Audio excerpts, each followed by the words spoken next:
All right. Trying to get actually interested in these games, guys. These are the big losers games. The big losers games. So we're going to be doing GAM versus Mad Lions and Pain Gaming versus TL today.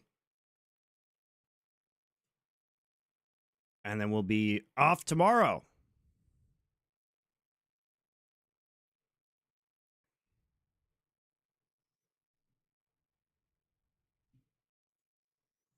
But we're going to do Summoning Insight tonight, Power Spike tomorrow.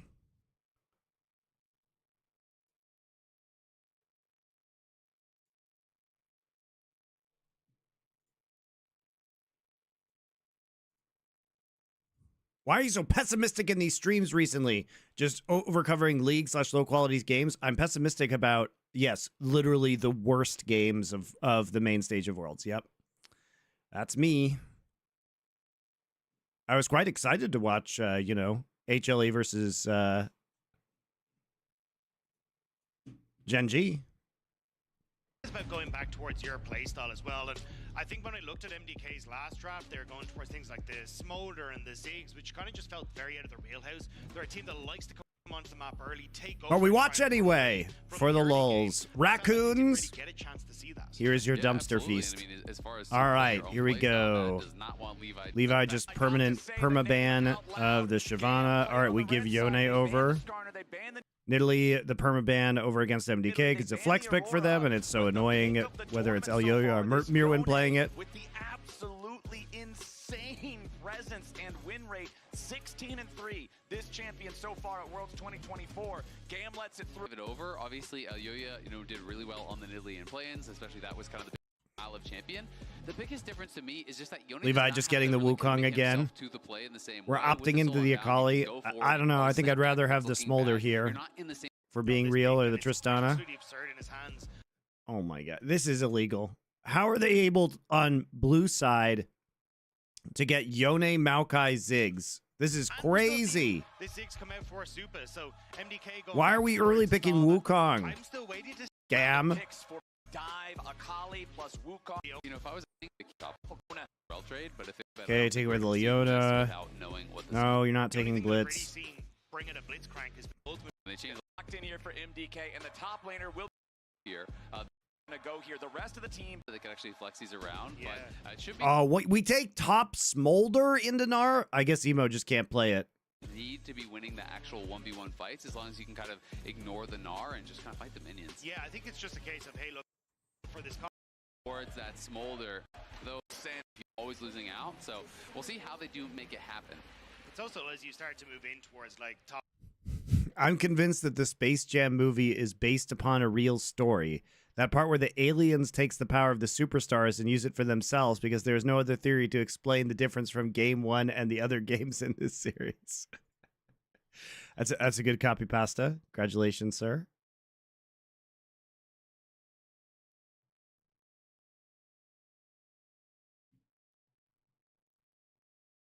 Topside skirmishes. Yes, the Smolder is strong in the later portion, but early skirmishes definitely on the way of MDK. We are already starting out with a couple of punches being thrown back and forth here as Emo loses about half the HP. So are you saying that MDK got space jammed? You know, I think the problem with your theory, though, where are you guys expecting to see most is of our that action early on here in this game? If GAM were the aliens that were taking the power of the superstars, MDK doesn't have any power to take. You know what I mean? Which superstar are they drawing power from? Well, I mean, are they just sucking Elyoya dry? Level 1, so you know MDK are looking for a 5-man invade here towards Raptors, trying to get some vision, potentially trying to figure out is there going to be a lane swap here? You know, Ziggs and Nautilus obviously can be pretty effective in those lane swaps, but I also think they'd be pretty happy to be going up against this 2v2 here from GAM. So I think they're really just trying to get intel, figure out where this is going to be going, and they're actually initiating lane swap. Yeah, I think it's to try and just punish Kiaya, right? Yeah. Because this Smolder is not going to do well left on his lonesome underneath the tower. And it's also paired with Rakan, so someone that's also quite squishy in those early stages. So I think for MDK, it's, hey, we get to leave Supa on his own. He can just farm it out. And then we can start to move Alvaro in the map and get him involved very early. Because I think that's also how they break up in this game is after this lane swap's complete, trying to play around for a Scowy with Yoya, with Alvaro. Supa is pretty okay. Dude, Supa is not even a top 3 ADC in Europe. What I consider to be like LCK style lane swap, where you just have your support lane mid, you know, alongside what in the regular season was always another AD carry. But in this case, it is going to be Kiaya. Like, ADC is a pretty stacked role in Europe. What, you got Hansama, Ice performed really well, Karzi performed really well, Upset's way too good to be on KC. You know what I mean? Like, what, he's optimistically 5th best? Laning with Emo here for now. He's just going to be kind of that backup and looking to see if he can get some stacks on these melee champions in those early levels. But yeah, it is going to set that Smolder quite a bit behind. Obviously, on the other side, Mirwin's going to be set behind as well, but it's less important for the Gnar. I think it's also the fact that in their last game, GAM did not look so hot when it came towards the lane swap. It said Easy looked very, very far behind. And yes, Kiaya did come out on top in the jacks, but I think that's where MDK kind of looked at that and said, GAM just don't really look playing like Smolder in a lane swap where he can't get any stacks early seems really good. TP should be coming through very shortly for Mirwin to come and join him on this bottom side, and I don't think this dive is going to be very successful for GAM.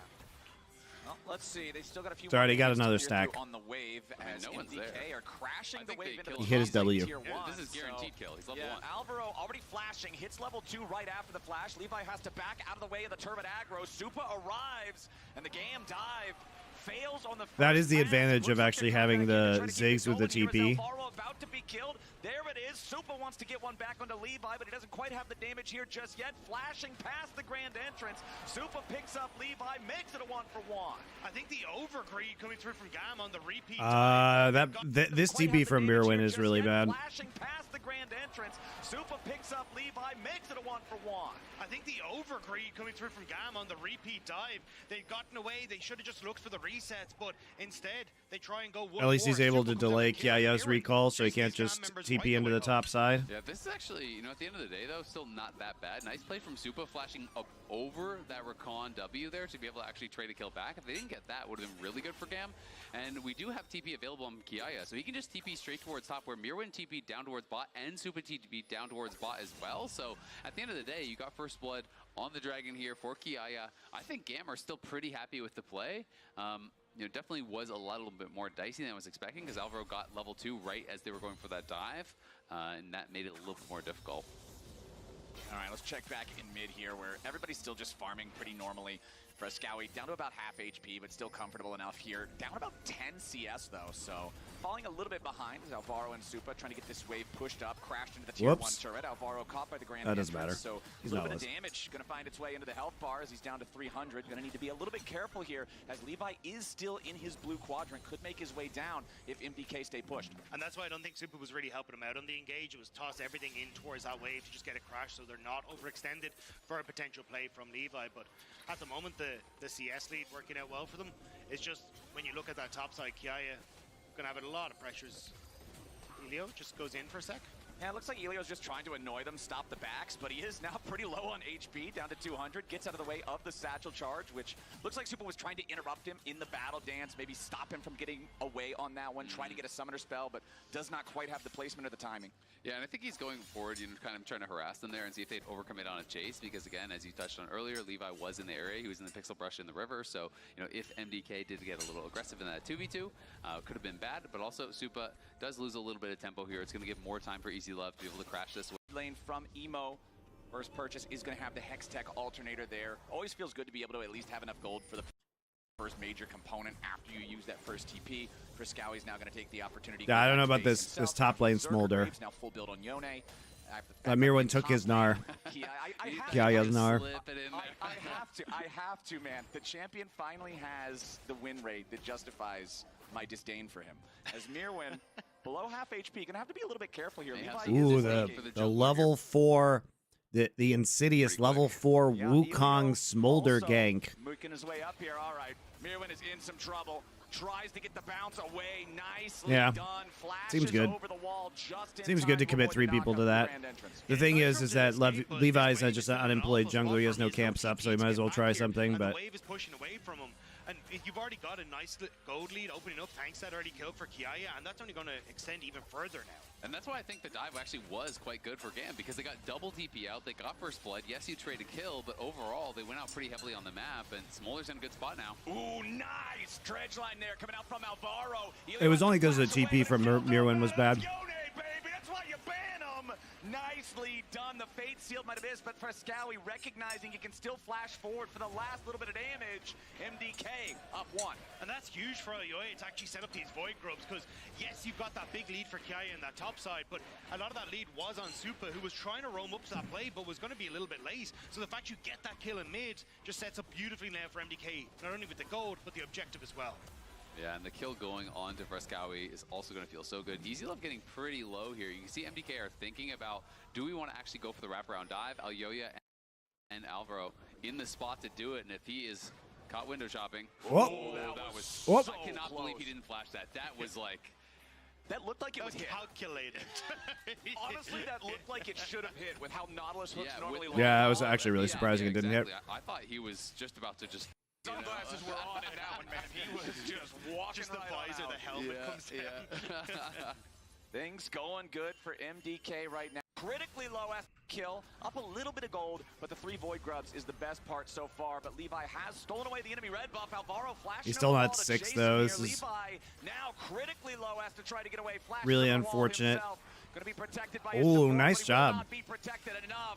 Levi's got no way home except in a body bag. Nicely done from MDK, but they aren't done yet. Emo's your next target. 3v1. Akali popping the smoke, trying to get away from this one. Emo firing back with a 5-point strike, but there ain't nothing else to do. MDK. Levi missed the last helicopter out of Vietnam, guys. Unlucky. I mean, it's a nice thought from Levi. Go for the invade, get the red buff, but he's a little bit too late because Elyoya had already come back onto the map, was moving down there, and they just get caught out with the numbers advantage. And now that's 2 kills over to this Yone in the mid lane. And this is a great punish from Alvaro. You know, moving around the map, he has been so on point, I think, for MDK throughout this tournament, especially in play-ins. There was a lot of hype around how much he was getting done for this team as the engaged player. And again, smart movement here helps to get another kill for Frescowi. The Yone's 2-0 now, and that is going to get frightening. And I think this is a big test now for Frescowi, because we've seen him get lead, step back and kind of shake off some of those narratives. Absolutely, and I mean, honestly, you know, for a tournament where I think a lot of people were expecting maybe more from the MDK solo laners, you know, there was a lot of hype around Mirwin coming in, but it's been more around the bot lane and the jungle, right? You know, I think Supa and Alvaro have really stepped up for MDK. They've been getting a lot of these games that MDK is winning across the finish line, and Elyoya has been really solid as well. So, you know, for Frescowi, if Mirwin can start really playing strong, can start carrying some of these games, you never know how far you can go, even though you're in a bad spot right now. All right, we've got the gank squad coming up. Alvaro and Elyoya ready to make this dive happen on Kiaya, who eats the sweet spot on the Mega Inferno Bomb. Well, it's so easy for Elyoya to follow it up with the Twisted Advanced Bramble Smash to secure Top Smolder going well. Nicely done. MDK with a shift over to things like the Braum, but right now, GAM are feeling the pressure of what this duo can do. Yeah, absolutely. I mean, if you start getting the push, if Ziggs starts getting access to the towers, it can be frightening. They obviously already have those 3 grubs. Emo is going to be able to trade 1 plate down on that bot side, and do have some scaling threats, but MDK really in control, feeling comfortable. That lane swap really fucked his stacking too. Kiaya's at 60 stacks. Plus, they don't really have a true tank with this composition, so I think this comp is pretty awkward, honestly. Like, you don't have anything to really wombo with the Wukong ult. And you gave up champions that'll just allow backline access. The thing about playing Smolder is when you just get hit by Supa's like ult nuke, and then Frescowi just dives on top of you as the Yone, it's really hard. Plus, Maokai can flash W you. You know, Gnar might get a flank. Feels really hard to actually get damage off. Potentially look for that 6 grub play here. And we'll see if they're going to go for it, as Supa's just TPing straight back to mid. He has the Luden's Companion done now, so it's going to be at quite a strong point of the game. I feel like these neutral objectives are far more desynced than they are in most games that we see. Usually they're around the same time where one and the other gets taken, sometimes desynced by a minute or 2, but 4-minute desync means that everybody's pretty much just only got one thing they're looking at on the map right now, and MDK are the first ones to the prize. 4 grubs already secured, so they will have Void Mites, but they would love to have the extra ones here from these other What's two. the time for Power Spike and SI this week? SI will be on in 8 hours. 6 grub game 1 for MDK. Yeah, they're kind of window shopping in a different neighborhood, though. I wasn't sure if they wanted to try and hop over that wall and go on towards Power Super. spike will be on just on the reset, but instead they're just going to try and steal away basically 24 hours after that. Am I watching this blind? Yes. Mirwin trying to get the extended trade here on Kiaya. Narbar nearly charged. Transforms there with a wallop onto the cannon minion just to make sure he gets the extra little bit of HP. Is getting kind of... Mirwin just trying to push out that wave, but this is getting a bit dicey. Yeah, the plan all along was to try to bait him in for the you can't see him. There we go. Doesn't matter. He just has E. But flap. Kiaya takes him out. He knows there's no way back to safety. The only way home is through a gray screen. And Kiaya does get the execute and pull out a TP though. Mirwin way overplays his hand. Two TPs. The dragon's definitely gonna burn you. Mirwin was so... Oh, the Azale Growl, we got it again. Gets the outplay. Yeah. You're playing with fire. The dragon's definitely gonna burn you. Mirwin was so low, but really stubborn. You know, didn't want to give up the push there. Really wanted to be able to make it crash. Gives over an easy one to Kiaya, and the fact that he didn't even get a single auto on him for a trade kill means it's an execute. There have been some really questionable TP usage from MDK this game, though. They take down the tower. It's still, you know, going to be a watch the Casablanca episode on 4Play, and I must say I'm really excited for your upcoming arcs. Yeah, they're going to be fun. Got to hold on to the ult. All working well out for GAM, but yeah, as you say, the tower taking the gold's still going to be which there. arc are you excited for? Bottom side sets up mid. All right, they want to go in after Easy Love here. He commits the Killer Instinct pretty early, pops both summoner spells as well. Honestly, kind of surprised. I think with just the ultimate alone, yeah, you're going to take some damage, but you can kind of just slowly walk your way out, and maybe was nervous about where Frescowie was on that Yone. I think he wasn't certain on Super's ult timer, because you can see it's about to tick up, and with that damage coming in over the top, maybe that's enough. But I just can't believe that MDK got Maokai, Ziggs, and Yone as part of the same draft. That's what's nuts to me. That's just going to be that many more opportunities for MDK to put a target on this guy's forehead, right? Like, it'll be very, very easy to kill this guy. No, they're really... GAM is really reliant on burst damage until the Smolder stacks come through, and we are way behind on Smolder stacks. So it's like, you can't really fight Herald with no sums and no ulti. So how are you going to kill, like, the big tank line of MDK? Would be my question. Objectives with every one of these plays. It's a down payment, right? You don't get anything immediately, but here in a couple of minutes, you're going to see some dividends. As now, they're looking to see another kill. Emo trying to... Do you think Flowers knows how down payments work? Down payment, right? You don't get anything immediately, but here in a couple of minutes, you're going to see some dividends. Down payments don't give you dividends. Now they're looking to see another kill. Emo trying to get himself away, but the Wombo combo, man, immediately the Nature's Grasp, Mega Inferno by Fate sealed one after the other after the other. The deep cut horror arc is intriguing. Yeah, I mean, I've seen some of the movies now, but I haven't seen any of those. Basically, we just let Richard cook. But still, it's just good moves around the map from MDK. Because he knows horror very well. They've got so much gold, and also the inhibitor turret as well. It's not even 15 minutes, bro. They broke the base. All I'm going to say is I wish my when I make a down payment, man, I wish it would give me dividends. That'd be sick. Well, I mean, they're getting a lot of gold. It's just been trades on the map here for GAM. They're not going to defend on top side, so instead they push in mid. They do get that tier 1. They get a little bit of chip damage down on that bot side as well on the tier 2, and they will go towards the dragon. It is now a 2.5k gold lead for MDK, though. They have been punishing these side lanes so effectively with that Ziggs ult. I mean, Supa is really strong at this point, already up 1k, and that Ziggs ult hurts. I also think this is just... Oh, hang on. Here we go. Okay. Oyoya and Alvaro find Elio in the brush, but that's not really the target you want to engage on. They don't really have a whole lot of vision on the rest of GAM. Yeah, Mirren, Megan are about to tick out, but this is a significantly cleaner version. They're TPing, we're gonna fight. Yeah, we got the TP going in as Elio engages with the quickness. Mom swoops in. Alvaro's the first to die as Easy Love grabs the kill. Emo versus Supa off to the side. Oh my god. Elioya in the middle of everybody. Frescowie though. Frescowie. Emo's gonna be cleaned up by Mirwin, and now another one killed on GAM's side. Elioya so incredibly low, but he goes back in. Levi still takes him out. Mirwin's about to go. Mega Nari slams that Wukong back into the wall. Jeez. This is a... Oyoya and Alvaro find Elio in the brush, but that's not really the target you want to engage on. They don't really have a whole lot of vision on the rest. I mean, they don't have the Akali here, but they need to create picks with this composition. Like, straight up fighting the 5v5 is going to be very difficult. You know, also, Levi gets grabbed basically immediately. And Kiaya's positioning is fucking horrible. Like, he literally sees the Yone, and he's like, yes, I'm going to walk up here onto the support. Kiaya trades his entire HP bar for the support, and then he gets rooted. Look at Kiaya's positioning. He literally sees the Yone right here. Soul Unbound, Easy Love comes in. He's just left by himself. 0 peel. He actually tries to E over the wall, but he gets pulled back in by Maokai W and then killed.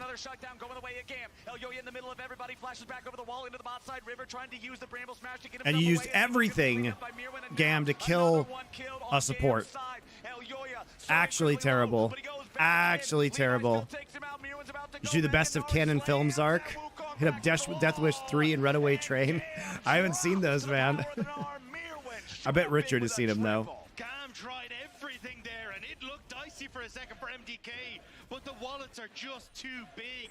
MDK able to turn it around. Exactly, and to me, it's all about the target selection. Yep, he never uses Blast Cone. It is the support, it is the jungle, it is not the he literally just stands there and just eats a combo from Yone, and then gets W'd by Maokai. Are doing so much damage. You know, Levi's flashing over the wall again, chasing to try to kill off the enemy Maokai. They're actually insane garbage team fighting from GAM. Nice engage from Alvaro. They get the kill. Mid off of Super to access these so bad. This is a very clean map state from MDK, and it's a big thumbs up from a lot of LEC fans. I mean, it's a massive gold lead at this point. Just about. Which one is better, Hereditary or The Witch? Hereditary, but The Witch is also good. Off of that early pressure that they were putting on there, never allowed Canon Films Life Force arc. Dude, Life Force was fucking wild. I hadn't even heard of that movie, and I you know, sometimes, because I have a subscription to the Criterion channel, the Criterion streaming service, which is absolutely banger, guys. Highly recommend. Those two items incredibly strong. Everyone across the board has a massive advantage. I mean, it's 2.6k gold lead for the Yone. That's almost an entire item. Yeah, and I gotta give more props to Alvaro. I feel but like you know, the thing about it is, like, sometimes I just, because they have you know, what I like about Criterion, the streaming service, is that they curate stuff for you. Like, they'll do like packages of directors' movies or actresses' movies or like theme movies. And he's been doing a great job of setting up plays, not overextending, putting himself in a spot. Did I really just curse it? No, he's fine. Okay, all right, he got away. I had to make sure. I'm so sorry, Alvaro. And so you discover stuff. So I hadn't heard of Life Force before, but I really enjoyed it. Like, for example, I'll tell you one right now. So I'm looking at it. They have like a horror FX one that is pretty banger list of films that they have on there. They have like a Japanese horror list as well. They have a collection of just movies about witches, which has like the original Suspiria in it. So they have a horror FX list that has a bunch of like David Cronenberg movies, like The Fly, which is Jeff Goldblum. That's a great one. Life Force was in there. An American Werewolf in London, The Fog, Day of the Dead, Frankenstein, Bride of Frankenstein, Scanners by David Cronenberg, Eraserhead by David Lynch. There's all in one little playlist for you. It's pretty cool. So I just browsed through some of these, and I'm like, oh, that's weird. I should watch that. That is terrorizing the league, in conversation for one of the best supports in our league right now. And then it kind of drifted into spring and summer, and we just didn't see that same Alvaro. But coming into season finals and playoffs and now on the world stage, Alvaro is showing why he was making such a name for himself at the start of the year. And it's great to see this rookie performing on this main stage once again. Yeah, absolutely. I mean, players love to talk about how much you can actually learn at a tournament like this, and to be able to see, you know, some of that development here live on stage is awesome. MDK also picking up so many of those luxury items that are going to deny. Yone was 18-3 before today's games. Jesus Christ. On the Ziggs, they're gonna go for the that is crazy. Super with a flash away to deny the quickness. Alvaro keeping Levi zoned out here as well as Mirwin makes his teleport into the fight. The satchel charge secures the destruction of, remember, this is the second tier 3 turret destroyed in the GAM base. That first, Kiaya now looking to tear him apart instead. This comp is so bad from GAM. There are a lot of advantages that they could have gotten from MDK's poor teleport usage, but they just didn't do anything. I don't think they could do anything, really. Smolder top is so shit in that lane swap. Also, just giving away Yone Ziggs. Maokai is nuts. They're going to ban Ziggs this time, so they're going to try and get Yone first. Of course, they picked Yone first, and we're going to take Rumble Vi. Okay, wow, holy moly, Wombo. That is a crazy Wombo combo. Mostly looking Ash. Where I think Ash is Yeah, they're taking away some of the setup ADCs, like Ash. They're not going to. I think Kai'Sa, though, Kai'Sa trying to use it to dodge. We're going to just play MF. Oh my god. MF Rel. It is the ultimate in press R. Good pick comp, though, from MDK. Like, you have really good long-range engage. They should not fight. I mean, as long as MDK just fights around GAM's ult timers, it should be okay. 2 seconds left before the game launch, swap to exhaust. I was actually getting very nervous that they were going to have no exhaust. Hey, Monty, are rematches allowed at the 2-2 stage? For instance, if TL beats GAM and Weibo beats Fnatic, then could TL and... I don't know. Does anybody know the answer to that? I think there must be a point where rematches have to be allowed again, right? There has to be a rule about that. Let's see. Rematches within Swiss stage are not permitted. But in theory, the 2-2 games could be all rematches. That could theoretically happen. I guess that may just logically, then you just randomize it at that point.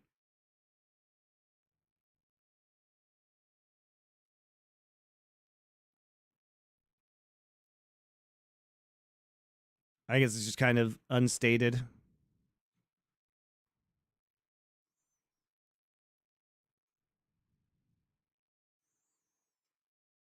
But yeah, that means that TL would not be able to play Weibo in a theoretical rematch.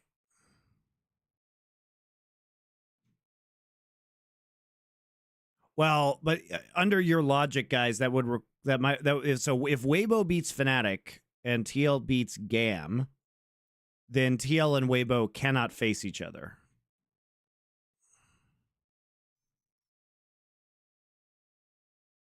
Right? So what are the expected results from the next round?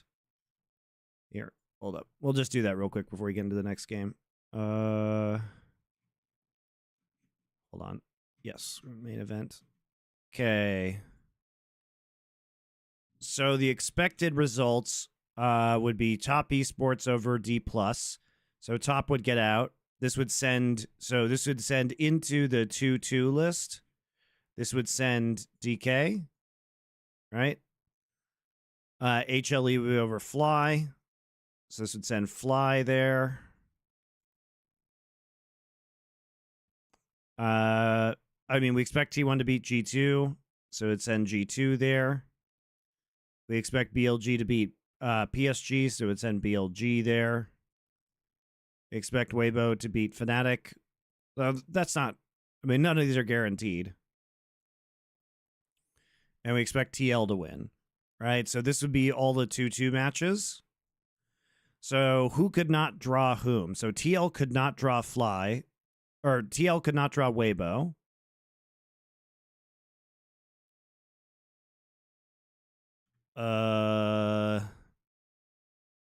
G2 could not draw Weibo. So G2 can't draw Weibo. So Weibo can't draw G2 or TL. Right? So Fly and DK can't play each other.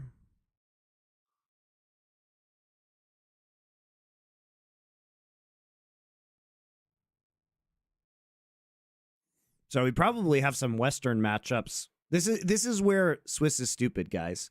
Because we probably just, because of this system, we probably just get like China versus China.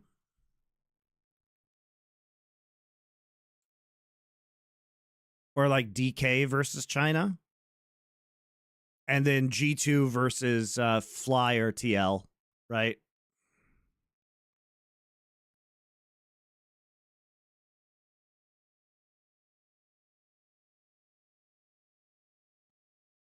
So it'll be like East versus East and West versus West as a result, which feels bad. But this is how we get... I mean, this is why Swiss sucks, guys. This is why Swiss sucks. I think my personal opinion is that rematches should be allowed for the final round of competition. That's my take. I think you just say no rematches until 2-2. So I don't know if he was thinking about it and just chatting or just forgot and then last second remembered. Let's get into it. Game number 2 in this elimination best of 3. MDK made that first one look easy. G2 versus DK and TL versus Fly is best chance for 2 Western teams. Yeah, that seems right. To find an answer. First one. Look, Can we discuss these MDK uniforms? So, no shade against Pepsi, guys. Nothing wrong with Pepsi, but what is this logo placement? Like, what the fuck, man? The logo placement is so ugly. It's also huge and different colors in the uniforms. Exhaust swapped over in time. 3 MDK number that in this one. Look, and it's also on his giant gut, which probably isn't great Pepsi branding. And Alvaro, with about 2 seconds left before the game launch, swapped to exhaust. I was actually getting very nervous that they were going to have no exhaust. So I don't know if he was thinking about it and just chatting or just forgot and then last second remembered. But yeah, he literally Mirwin's giant gut, sponsored by Pepsi. Very, very important to have that summoner spell against the Cannon Man. All right, let's get into it. Game number 2 in this elimination. Really got the exhaust swapped over in time. Wait, what is this? So I don't know if he was thinking about it and just chatting or just forgot and then last second remembered. But yeah, he literally 1 to 2 seconds and barely got the exhaust swapped over in time. Very, very DK. Yeah, absolutely. Round. Suddenly found these big upset wins. Why are we pausing? So what's the problem? Or is it a player issue where they didn't actually saying that their rune did not change? So now what has to be investigated is whose runes didn't change? A bug with the game, which is then prompting a restart, or is it a player issue where they didn't actually swap it over, or did it too late and that kind of thing? So they have basically recording shadow play where they can watch back and see exactly what happened, what the clicks were, everything like that, and we will give you the updates as soon as we do have them. Kennen, oh, the GAM top didn't change his runes. Yeah. I did get oh my god. Nice. What's he running? Doesn't seem terrible. Are we ulting out to safety or getting burst down before you can react? I mean, he wanted Airy but took Comet. I mean, that's not so bad. It could be way worse. It could be way worse. It's going to be here for MDK is at the moment it's just standard lanes. Yeah, it's a much calmer level 1 than what we saw in the previous game, right? Last time around, we're seeing MDK grouping up, looking to invade enemy. Surely MDK is just not going to try and fight 5v5s when GAM has all of their ults, right? Yeah, so far pretty calm stuff. I don't think that there's going to be any massive advantages created in the early laning phases. And I think both junglers are pretty happy to be farming pretty heavily. If there's one to make a move, it's likely to be Elyoya pre-6, or Levi, is almost always one of these guys who really does prioritize farm, looks to get a farm advantage, show up towards those team fights, and try to create his edges there rather than in the early game. Yeah, I'm curious how much approach we have down on towards this bottom side for him, because the wave is Summoning Insight after stream. Summoning Insight will be in 8 hours from now. So yes, after the stream, and then I'm going to take a break, hang out with my kids, eat dinner. These early ganks to try and alleviate some of that pressure, but you've also got an incredibly strong late jungle that you can Retro Cup. These early stages. Thank you for your tier 1 subscription. Congratulations on 4 months. I appreciate you. Basically do a fake ward to just try to say, hey, I just dropped the ward, so you can sometimes do that a little bit of a different timing. As a result, I was kind of checking into that river, and Mirwin then may have an idea that could be one there, as Elyoya potentially going to sneak around here on mid lane. All right. Let's see if he can a lot of players are playing Graspari at this tournament, guys. Especially, I mean, you can just proc it actively into these melee matchups. All right, so Elyoya making it happen. Find a whole lot of success with it. Emo. Gets slow, holds Q. They're very nice, changes it into charm. Super nice, they don't even use flashes. Frescowi. They just wait for so long and all that CC, so they force out that early flash from Emo. And when you're on this Vi, you to get back away, trying to bait him in a little bit further because Levi is also down here. Levi going to encounter Elyoya in the jungle now. It is a level 4 Wukong, +1 level advantage against Elyoya, trying to force him all the way back. Gets the flash out of the Vi. So GAM gonna come out on top for now, but Supa's ready to keep the lane. So the response here is smart. You know that you actually have a full clear advantage. You know exactly where Vi is going because you see the number of camps. So you're gonna try the invade here because you are in a good position to do so. So you might as well get something back for the gank that happened mid. All right, well, his bot lane is fucking this up somehow. Supa just flashing on him. Aidmeister 22, thank you for your Twitch Prime sub. Thank you, thank you. Supa continuing to try to chase him around, find that last hit. There it is. Nice kill coming out for Supa. He no longer has his flash, but he still has. He's gonna die to Wukong though. Elio chasing after him. Levi is here. Surely Supa dies on this one. I don't really know why you would use the barrier there. Feels like just a waste of a summoner's. Yeah, why would he use the barrier there? About that. And that early gank is so good stuff from Elyoya early. He was definitely more pressure on him. We think about Levi as a player historically. When we think about GAM as an org historically, I feel like the I appreciated when you were at the beginning of the last power spike when you were talking about your vacation to Tahoe and how when you're a parent it never really feels like a vacation. Since having a child, my wife and I say we went on a trip instead of on a vacation. Yeah, it's fun. Like, you know, I definitely did have more time to do stuff, and my parents were also there, so it was easier, right? Having grandparents around definitely helps. What you want to see him on if you want to see GAM be able to take this to a game 3 here. Off to a I think it's also just small kids. You know, when kids are older, you can do more fun stuff that's more vacation-y with them. You know what I mean? It's just having small children is annoying for traveling purposes. Collecting that wave, there's a wave pushing in as well in mid lane for Emo. So all things considered, we are very, very close here. And MDK not running away with it in the same way that they seem to very quickly kind of in that last one. Yeah, I think the main focus we're going to see now is as solo laners take over to level 6, things like the Void Grubs. Elyoya is down on this bottom side, and at least in LEC we did see a shift from Voids to Dragons, but play boss. Levi. Yeah, Levi's ready to join this 2v2, make it an unfair fight. Supa trying to get back away. Nice use of the feathers there for the root. Now Elyoya ready for the counter punch. MDK got to be careful about this one. Alvaro jumping right back in, but a nice couple of punches nearly takes out Easy Love. Another root. Elyoya grabbing the... Now Elyoya ready for the counter punch. I'm not sold on Easy Love's MF selections here. Nice job by Elyoya. MDK, you know, MDK as a team is just entirely about wherever Elyoya is on the map. Like, nobody tries to make a play unless Elyoya is there, which is actually works really well for them most of the time. That's how they got so many advantages in winter. Oh my god. Levi hits 6. He's trying to, he hits 6. He ease over to the minion and then autos it so he can hit 6. So then he can actually get his ult down. He has W up for the extra damage that he's able to queue in. Nice heads up play by Levi, honestly. Supports the only 2 left standing here in the bottom lane 3v3. Man, I think that could have been so much worse for MDK, but Supa had 2 brilliant blade callers. He rooted Levi twice in that series of play, you know, slowing him down from getting the initial kill, buying a lot of time for Elyoya to arrive. Anime is a mistake. What a name. Thank you for your Twitch Prime sub. I hope T1 loses.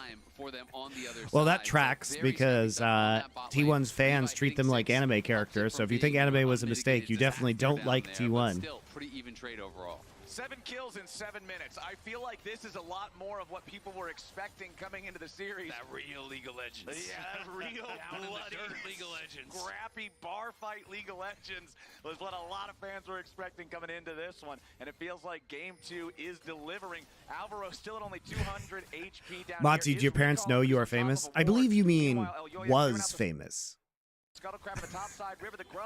I think my 500 viewer stream would create an argument with your logic that I am currently famous. I need to get out though. Yeah, Elyoya was sitting on top of a ward and didn't know it. Elio messing up the crash down there, so not going to find any sort of engage onto the MDK jungle. And this is a great read from GAM. Because Alvaro's stuck on that ward, they're just like, hey, look, we have a numbers advantage. Elio's able to get out onto the map first, and we can make the play. Now covering mid once more.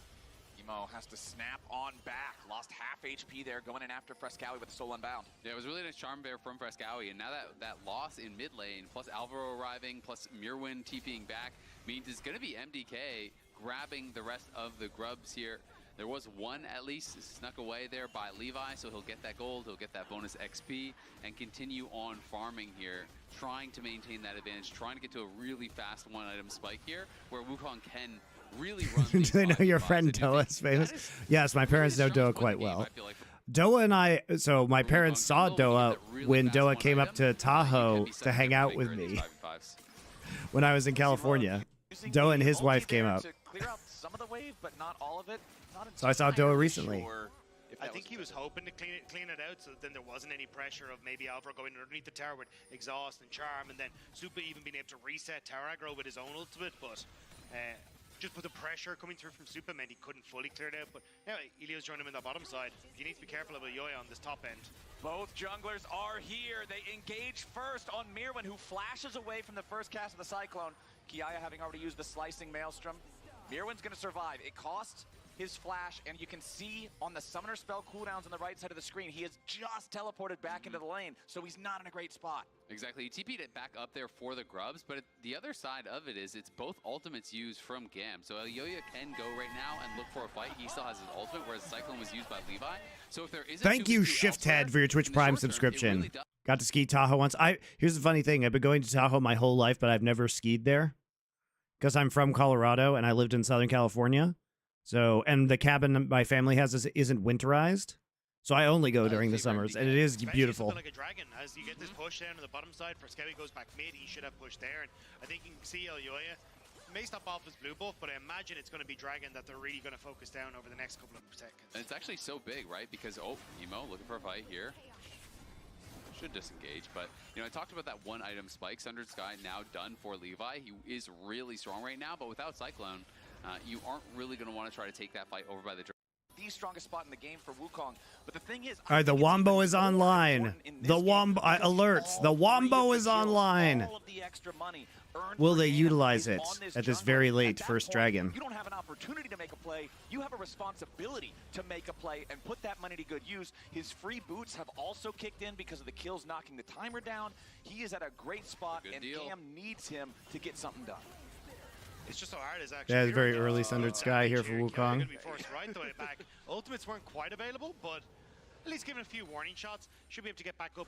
We'll lose out on a couple of CS, but I'm still keeping my eyes on this dragon because MDK don't look like they feel very confident to go for any sort of play. And Levi, 8 seconds left on that ultimate. This could be a game. Oh, we face check it here. Levi, his instincts were getting the better of him here. He actually backsteps there.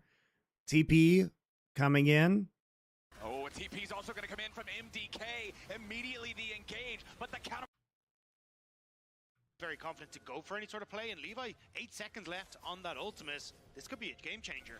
Oh, TP's also going to come in. I mean, getting the abilities down from MDK. Immediately the engage, but the onto the support is not ideal. Most of the damage as Levi tries to get they used a bunch of abilities just onto the clone and the support. Levi still has he still has R2. Elio used his ultimate, but you used Vi and Rakan ults right there. Keep your eyes on Easy Love. I'm laughing because that MF ult is shit. That MF ult, he literally uses it against Supa, who has ult, and Alvaro, who has flash, and just, you know, bounces out of it. But now Elyoya's down to 200 HP. But this Wukong is incredibly strong. A double kill back to Frescowi. MDK. I'm actually surprised they didn't pursue that. I think that was pursuable, honestly. I think Levi could have killed him, a lot of them. I think they win that. I think GAM wins that 2 versus 3. It was scrappy, but MDK are able to play it out. good uses of the ultimates coming through from Super, being able to dodge away from a lot of easy loves damage. MFL was and so also the bad. Holy coordination shit. coming over the wall, because this is where Levi's just barely waiting for his ultimate to come up, but they're trying to escape away from this, seeing that for Scout. Like, the MDK uses way too much here. There's a good knock-up, but Easy loves running around in a circle, not autoing. Then he uses double up, and then he does this, but Alvaro still has dash. Super still has ult. It's kind of what we were talking about earlier. The team that actually starts the fight gets such an advantage because he's never. And there we go. Just gets rooted and killed. I mean, got a couple ticks on Alvaro, and then you force out the ultimate Yikes, from dude. Supa, but it's not really that much, and ends up going down without using his flash there, which gives that extra kill over to MDK. And even more kills going the way of Frescowi. Was in a great spot last game on the Yone, and now has 3 early kills here on the Ahri. Sure, it's good that Wukong is strong, but Wukong isn't going to carry you through the late game. And these timings aren't working out for Levi either. Like, you're just looking at 8 seconds now until Void Grubs are up, and that long timer on the ultimate isn't back available. Have you ever been to Alameda, California? What, like Oakland? I saw someone that looked like you 8 years ago.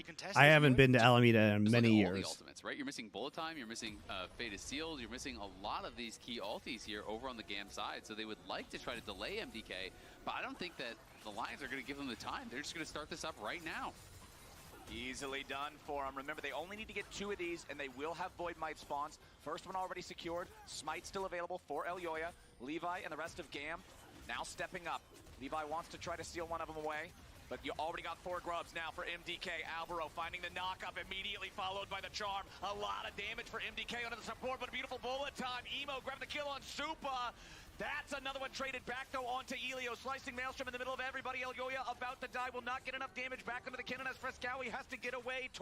Levi wants to try to steal one of them away, but you already got 4 grubs now for MDK. Alvaro finding the knock. Why are they just focusing the support every single time? Why, like, they don't even kill him, and then he's able to get a CC combo off during MF ult. Emo grabbed the kill on Supa. That's another one traded back, though, onto Elio. Slicing Maelstrom in the middle of everybody. Elyoya I just don't understand. I just don't understand why we're engaging in these situations as MDK and trying to take the 5v5 when they have ults up, and then we're using all of our cooldowns onto a Rel. You already got 4 grubs now for MDK. Alvaro finding the knock-up, immediately followed by the charm. A lot of damage for MDK under the support, but a beautiful bullet time. Emo grabbed the kill on Supa.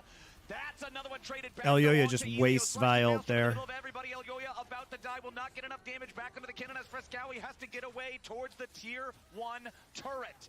That's another one. Rumble overheats on his way to River. Finding the knock-up, immediately followed by the charm. A lot of damage for MDK under the support, but a beautiful bullet time. Emo grabbed the kill on Supa. He does. That's so true. That's so funny, actually. He presses Q, silences himself, and then can't use his ult until right now.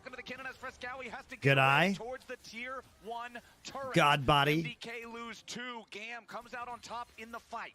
Yeah, nicely done there by GAM, actually focusing down Supa, who did not have his ultimate during the fight. That was the one key ultimate that was still missing from that bot lane fight. So we talked a lot about the missing ones there on the GAM side, but they delayed enough time for Cyclone to come back up, for Bullet Time to come back up, and then they burst down Supa. They pressed R. GAM pressed R. It was too powerful for MDK. Yeah, they turn on towards the Rel, think they have a chance for the knock-up, and then Supa not flashing from this follow-up as well from Emo means that he ends up falling. Was the difference maker here. Yeah, they turn on towards the flash E here from Supa actually sets this up. Shout out to Rakan. Shout out to Rakan for jumping over and getting himself knocked up as well. He actually just gave Alvaro just gave Bullet Time more value. Plus, no exhaust was actually available there. They used the exhaust early. Facing the GAM coaching staff, how stressful it is. And it's a big fight there for GAM. It does a lot to boost their hopes, to boost their chances here, as Herald is up. But you can see on the face of the GAM coaching staff how stressful it is. This game could be their last one at the world stage, but yeah, at least you're denying it though in the grand scheme of things, because the push is not there in the lane. So it's crazy that we gave him. It's going to be 15-minute first Drake. Another attempt of the Vi Ahri combo. One thing that I do want to point out here, unless this turns into a fight, We saw the total turret plates taken up in the top. It was 1 and 3 this time around. Last game it was 5 and 8. This game has been so much PvP. There hasn't been time for objectives. There hasn't been time for lanes and plates. It's just champs, champs, champs. Yep. And we saw the Eye of the Herald there did expire, so no one from GAM was able to actually sneak over and pick it up, unfortunately for them. And you can see in the MasterCard lane economy snapshot that it's kind of Levi versus the world. Everyone else on the other side does have that slight gold advantage. So very close game overall. We're almost dead even as far as the total team gold goes, but Levi is such a core component to this fight. He's got to have great ultimates. He's got to reach backline and key targets, or their gold advantage is nothing. Good awareness, good instinct there from Easy. Good, the Wukong Levi. Elyoya wants to vault break back up the wall, I would think. Jumps back into the tribe rush where Alvaro is waiting to protect him. Standing there the second time, it costs his team the TP. Levi looking for the 1v1 against Mirwin, won't be able to kill him, so it means that even more gold is actually going to go to Levi because Kiaya gave up the wave, the TP top and cover. You lose the tower anyway, you lose barrier flash on MF and die, so made a good play, but think jumps back. Easy look on. Yeah, there, Easy Love tried to flash away from it, but he's already dead. Behind him. Still though, when you look at the Wukong Levi down, taking the first dragon of the game at 50 minutes, and now that's Easy look on. Yeah, there, would have stayed. Don't have Why is he another ulti, flashing? though, and Elyoya's behind him. Still though, when you look at Easy Love Wukong guy is Levi not down, good taking the at first the dragon video of the game at games. 50 minutes, and now that's Easy look on. Yeah, there, Easy Love tried to flash away from it, but he's already dead before the TP can arrive and try to save him. I mean, how are you getting away from that, Easy Love? Back up the wall, I would think. Jumps back into the tribe rush where Alvaro is waiting to protect him. Meanwhile, Supa just given free firing time onto the turret. They'll take this tier 1 while Levi secures the drink. I mean, credit to Easy Love for realizing that they were there the first time and ulting, but then he shouldn't be standing there the second time. It cost his team the TP. Levi looking for the 1v1 against Mirwin, won't be able to kill him, so it means that even more gold is actually going to go to Levi because Kiaya gave up the wave, the TP top and cover. You lose the tower anyway, you lose barrier flash on MF and die. So made a good play, but followed it up with a much worse one that MDK were able to punish and create a pretty significant advantage. And again, it's kind of coming back to the same thing we saw in game 1, which is MDK. And they get tower, right? So MDK actually had an advantage here. They've caught them out, but in the grand Hugely late Dragon Soul this game. Pay off for a long time. Last game we mentioned down payments, we mentioned investments. You're not cashing in on this thing until you come on. We're just trying to enjoy some video games.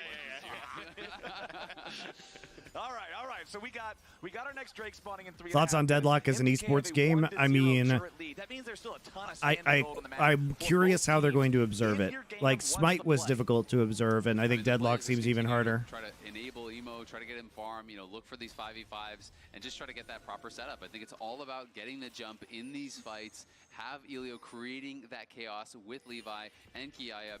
Emo on like a flank TP or even Kiaya. It doesn't matter if they're a little bit behind, though, because all you need is one wombo. And you can expect this, but Alvaro has read the play. He's down there, and you know that Levi has the damage. Dive. Emo and Elio just going to continue pushing up there as Kiaya goes in for the slicing Maelstrom, immediately bursting through about 75% of Mirwin's HP. And you know that Levi has the damage to get rid of that last little bit. There's your stun. And again, it's now 6 kills for Levi. He's got the Black Cleaver, so he can actually set up for MF ult if Easy Love can actually hit one. And this ultimate from the MF being used in the wave every time is kind of denying MDK their answer on the map. You can see Elyoya was trying to move into position to look for a potential dive, but now the wave is gone. They'd already shoved in that bot side, so there's nothing they can do. So GAM, they get the kill and they get a tower. So you wanted an answer as to what they could do. You just got to see it. Yeah, absolutely. It's kind of interesting the way that they are using the MF, right? Because, a lot of times when you talk about playing through side lanes, how champions like Ziggs can really enable that with great wave clear, or champions like Anivia in the old days could really enable that with great wave clear. MF is kind of doing the same thing with her ultimate, denying the counterplay, obviously. But this is such a close game here, and with no team... Yeah, Levi is rich. I mean, this is the 2-item spike for Wukong is, like, really strong, too. This is when Wukong's probably going to be the strongest in the game, so there are opportunities to do stuff right now. I mean, he can be an absolute terror. Could be on this game. Having that little second or two to think or get a bit of breathing room is so important. Getting that little bit of extra gold, and you can see the win probability powered by AWS. How close set up for Supa, where Frescowi can get access to Easy Love. I think that could be disaster for GAM. Hold on now, Alvaro might be in a little bit of danger here. There's your Magnet Storm with Levi following up with the Cyclone, but he's already been exhausted, so we won't find a ton of damage here at the very start. Alvaro barely staying alive. The exhaust kept him breathing, but now Mirwin's got to try to get away. Fate sealed right through the uprights. Not going to find anything with that one. Kiaya misses everything. God damn, these ults. Now, when you play this way, though, you really are just like, okay, so there are lots of questions here. There's your magnet storm with Levi following it. Where Frescawi can get Right, we're walking in, we're trying to get some deep vision, we catch them out. Why are we committing a bunch of TPs here? What objective are you trying to take? Also, Alvaro uses exhaust onto Levi, so now there's no exhaust for Kennen. But we shouldn't just be having a TP fiesta right now. Honestly, right? Emo just what is this ult, dude? What is this ult?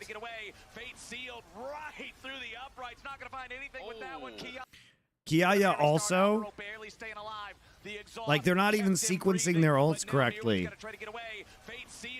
He hits charm, and then he flashes backwards, and then he rocket belts. Oh my god, Kiaya, buddy. He hits charm, flashes backwards, rocket belts forwards, and then presses flash onto an ulting Ahri, and does nothing. What was that?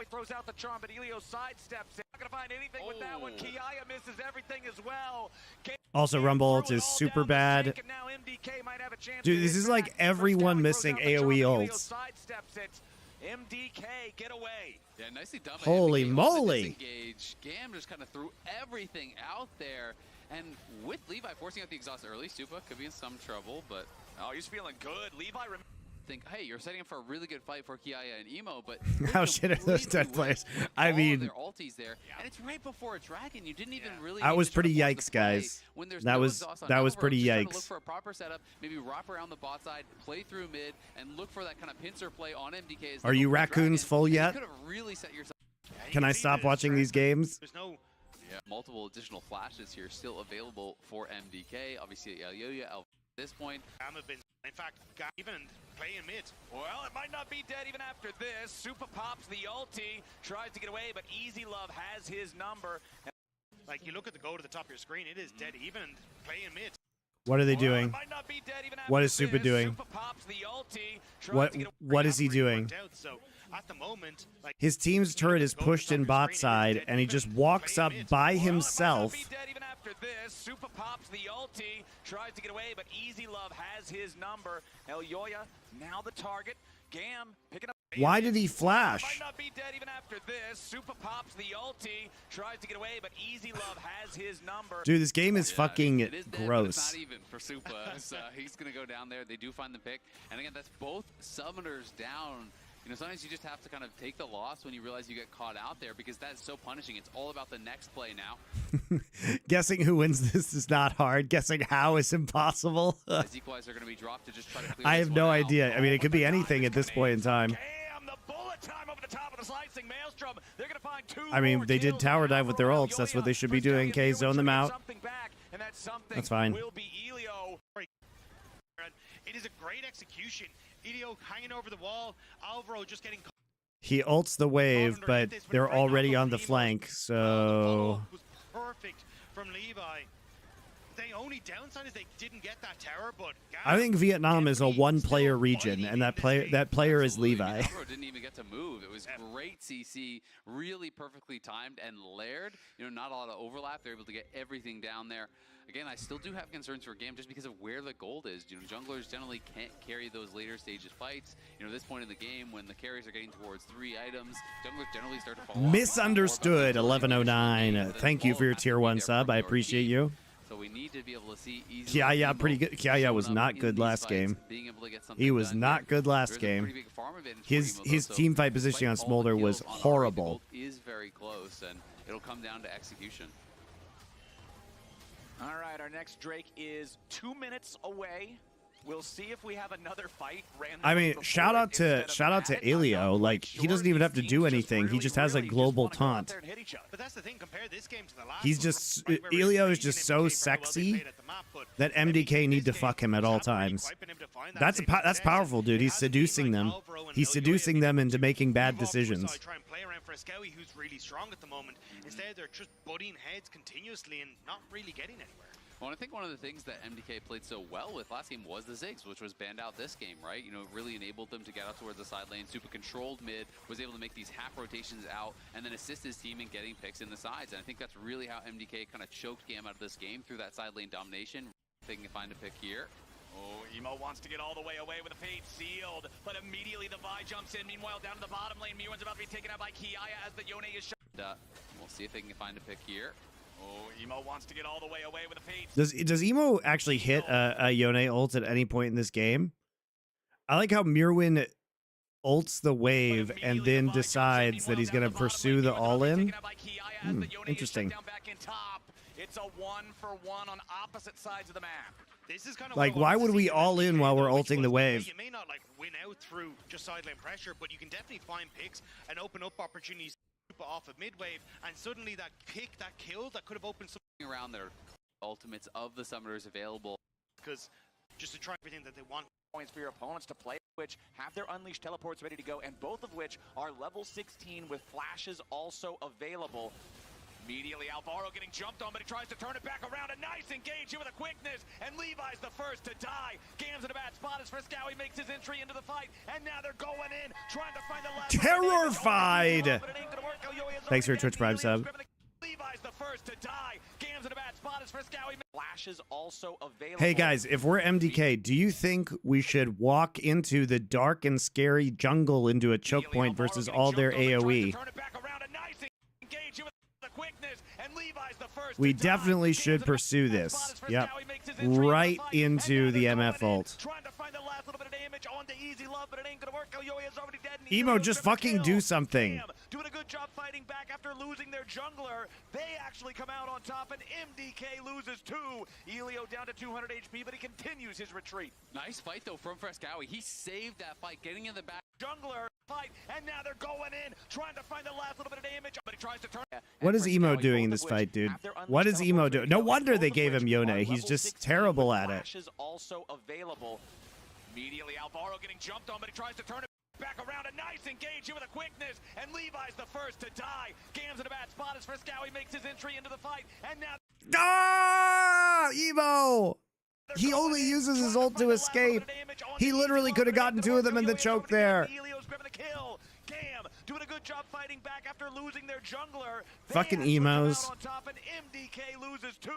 Elio down to 200 HP, but he continues his retreat. Nice fight, though, from Frescowy. He saved that fight, getting in the backline, landing the charm on Easy Love, pushing him out. We need to have a black parade for Emo so that he gets some inspiration to play better, because this is sad. But they went out in the HP, they push back GAM, they take the mid tier 1, so things at the start of this fight is crucial, but there you go. Yeah, Frescowy interrupting the bullet.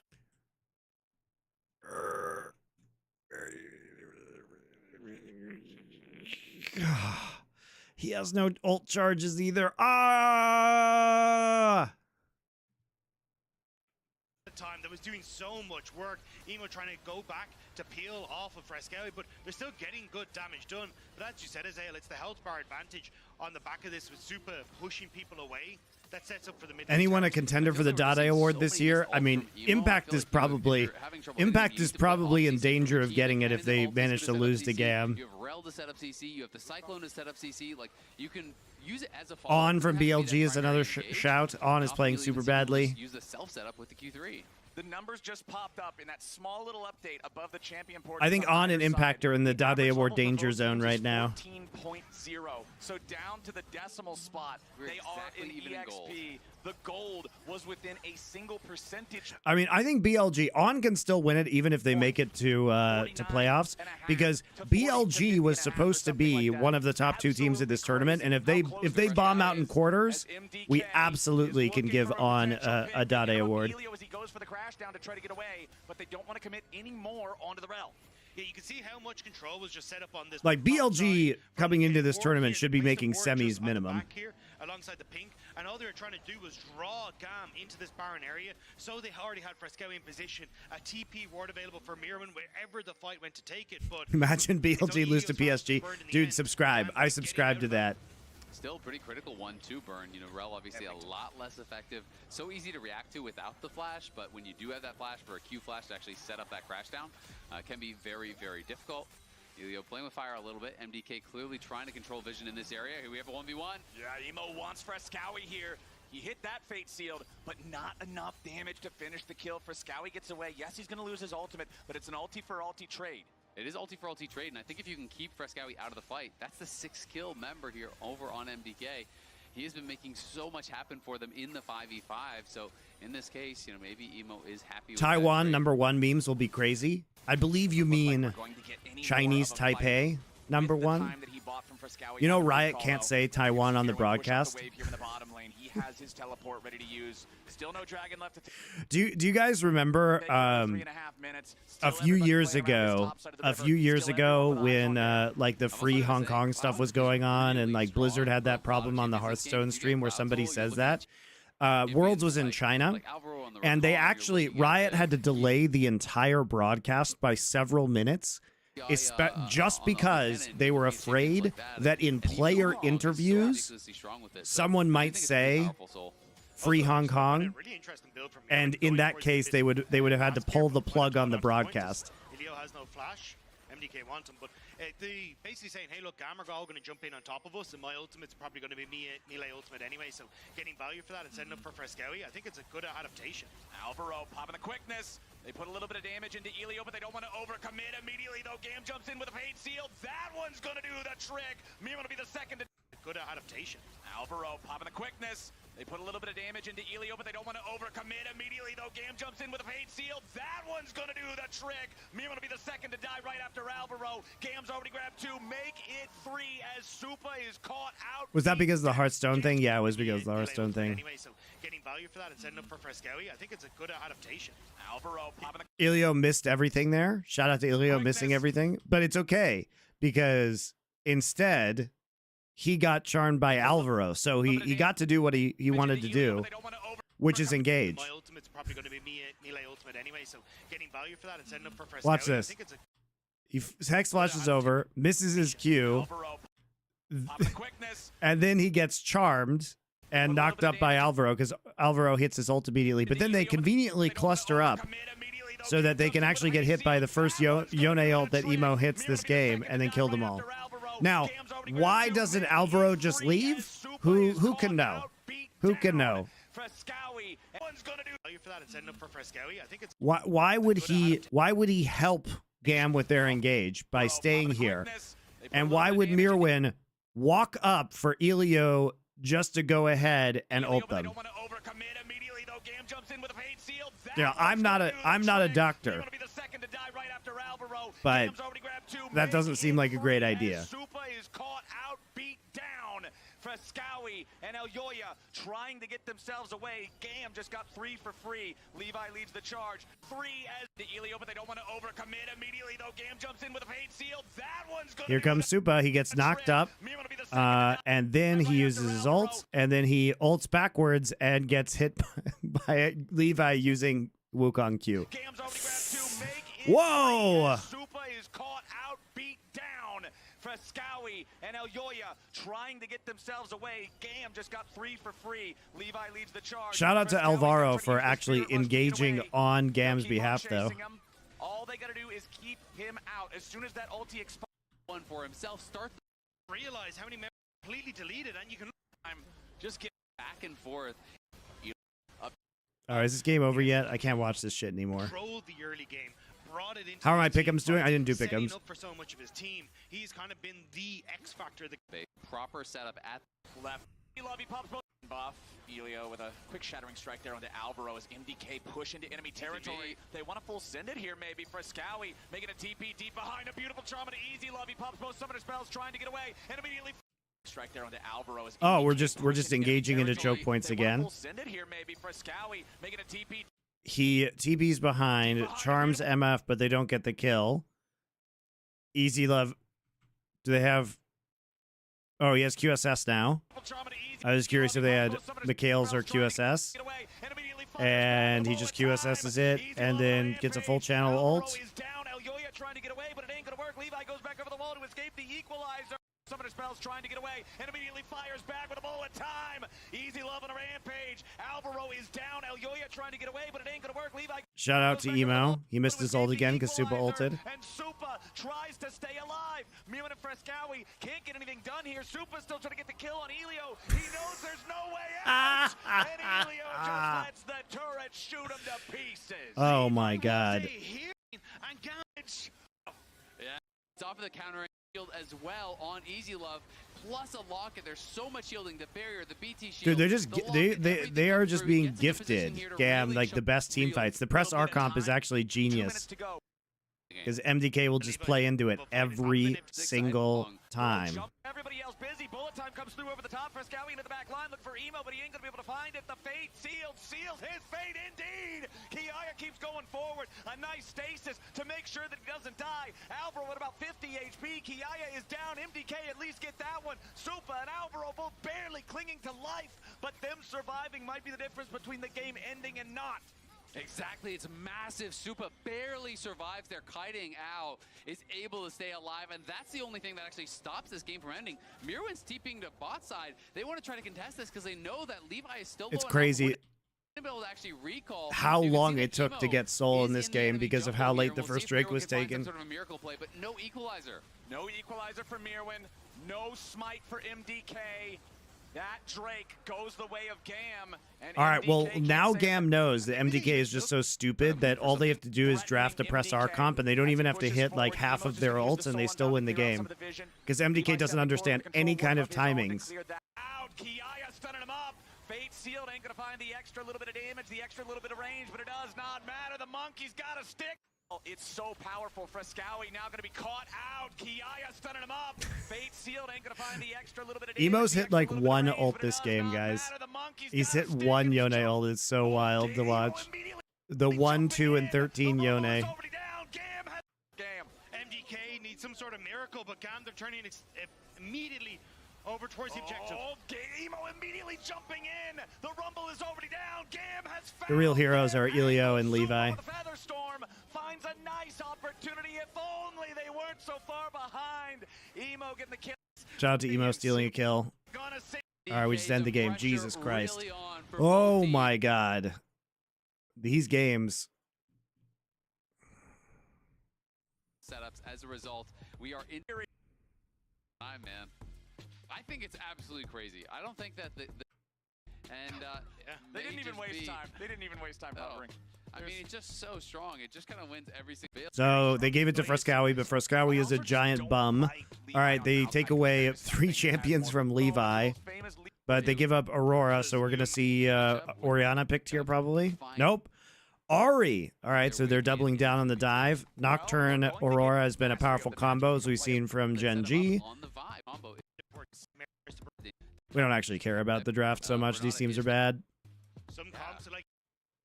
So Callista also with the Nocturne. This is a very like Gen G-esque composition. They have the Braum to stop some of the engage with the Unbreakable. MDK won against G2 earlier this year. How the actual fuck? G2 didn't play meta picks. Remember that they didn't prioritize Zeri when Zeri was meta, so they just allowed it to be flexed on them. The real issue in that series was that MDK could like 3-way Zeri flex. Then they had the Nidalee flex. They had the Ezreal flex. So effectively, because G2 was prioing the wrong champions, they allowed themselves to get like hard counterpicked in lane a lot of the time. Nautilus, simple, play slow. Yeah, just going to start the slow push. They hovered on the wave for quite a while on top side. Didn't start it off immediately, waiting for... Okay, they are going to lane swap in this game. Makes sense. You don't really want to be in the Callista lane. Why is Alvaro here? So usually what happens, guys, is you have the support here, and he's waiting for the TP to come in, but you need to TP, right? Where's Mirwin? Where is he? He's top, right? Yeah, he's top. Alvaro trying to make his way down to the tier 1 turret. So he should not be hooking into the turret. And you make the play. Basically, the Nautilus should be over here unless they dive. He is 1v4. He flashes forward to try to lock up Elio for the last turret shot, but it ain't because that's what happens. If the TP comes in, they have a window of time just to kill you. And then they're going to kill your fucking Gnar. Not worth a whole lot. He's tries to jump back over. They tank the turret beautifully with Kiaya. What is that? 3 men at death's door, but it's MDK who lose 2. That's just free. That's why I was so confused watching the MDK on top side, because they didn't start. That's not how you play that sequence. There's a reason why we see teams playing with the support and the TP the way we do. That's it, guys. If you were wondering why the support waits between the turrets until the TP comes through, there you go. I mean, it's huge, and also as you're saying, you know, not only Okay, Aurora gets TP, free TP on the top side, also got a kill. Very nice. After the dive goes top. So the reason why we do this is so that Alvaro can join after the TP is complete to dissuade the dive. If he uses Q to just go up here, he gets a kill, and he's going to be able to get the then by the time they can literally dive him, and by the time the TP starts channeling, but they can kill him faster than he can do anything. And then yes, Levi is low, but and then you're a level 2 Gnar under a turret, which is exactly what you want. What MDK has drafted, it's exactly what GAM needed. But especially because Kiaya now just kind of gets to bully out in that top side of the map. Already has the amplifying tome advantage, but he's going to have the range advantage too, level advantage. He continuously pushes in, gets turret plates. He becomes a massive threat on the side lane. As long as Mirwin is in this mini Gnar form, you can see how aggressive Kiaya just gets to play up, and that's going to open up so many opportunities for GAM, not only in just that lane. Yeah, also his hook was on cooldown, yes. Around the map, being able to look and fish for these roams off of side lanes for that big ultimate that we were talking about for Kiaya. Levi popping the Scryer plant there to see Elyoya, who is trying to make sure that Mirwin doesn't get dove here. I mean, with this wave crashing into the turret, if Mirwin would have got dove, that's just kind of the end of the game for him. So you got to make sure you're shadowing that. Got to make sure you're keeping the guy protected. Alvaro. Oh, he missed. Oh, he missed the dredge. I mean, with this wave crashing into the turret, if Mirwin would have got dove, that's just kind of the end of the game for him. So you got to make sure you're shadowing that. Got to make sure you're keeping the guy protected. Oh, come on, Alvaro. Oh, he missed the dredge line onto the terrain. Alvaro does not have flash either. He already used it in the bottom lane. Dive. God, he's playing terribly. This series so incredibly well for MDK. You decided, thank you, Sabatine. I did decide to inflict myself pain. Look, I have to review these games anyway. You just move over towards all these objectives that are just waiting to be picked up by. I mean, it's over 2,000 gold down in 6 minutes. This doesn't cause me that much pain, though. In fact, I like it when GAM beats MDK. Fuck MDK. Fuck this garbage team. They're getting what they deserve. They should be punished for their sins. Fuck Supa. Fuck Frescowie. He's terrible.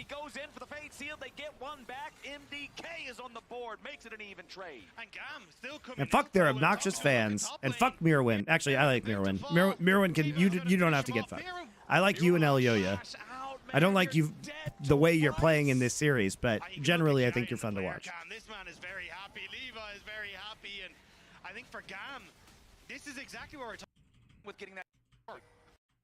Kiaya now getting jumped on by Mirwin, who does have the Mega Gnar. The weirding, though, gonna force him back. Levi can't get in there just yet. Mirwin still getting away for now. Levi not having the range there on the paranoia ends up being. What did Elyoya say after the series? What are you guys referring to? Lead to extend. Just try to keep it at this point. Yes, 3K is a big lead, but if it's 3K at 20 minutes, play for pretty much staying. The only one without a kill being Emo in the mid lane. Elyoya fuming? Well, he did this. Elyoya was the one who made this roster, so how mad could he be?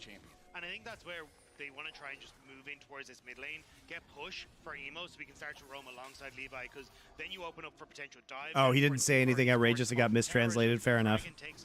I mean, I don't think he could be that mad. I mean, he did this to himself. And they need to play for every single objective, right? You need to say, okay, MDK, you don't want to fight us now? Guess what? We take every neutral on the map. We play for 6 scrubs. We stack dragons. We threaten soul. And we try to put you in a position where you can't just AFK farm until you're in a good spot with your comp, and you can then try to fight. And that's why I think the fact that the resets have already come through for MDK are pretty clutch. 15 seconds until the next Void Grubs. First item completion for Elyoya. But maybe they can try and find something back here, but already Mirwin on this bottom half of the map, they're starting to push out a little bit, but all 5 members of GAM are in position. I mean, GAM have a big advantage, but they have 0 completed items, so the gold is not as big of a deal as it would be. Exactly. That's the power of playing a tank jungler. You can buy these lower price point support items. You can get something like Convergence, and even though Levi's ahead, he hasn't been able to put it together. Kiaya hasn't reset. He's been hiding off of vision this entire time, looking for the Kaisa on the backside. Alvaro gets charmed up, gonna take a little bit of damage here from Emo and Elio. Okay, we're trying to deny any kind of grubs, but the buff's already there. Levi's holding. Man, he's holding Smite forever.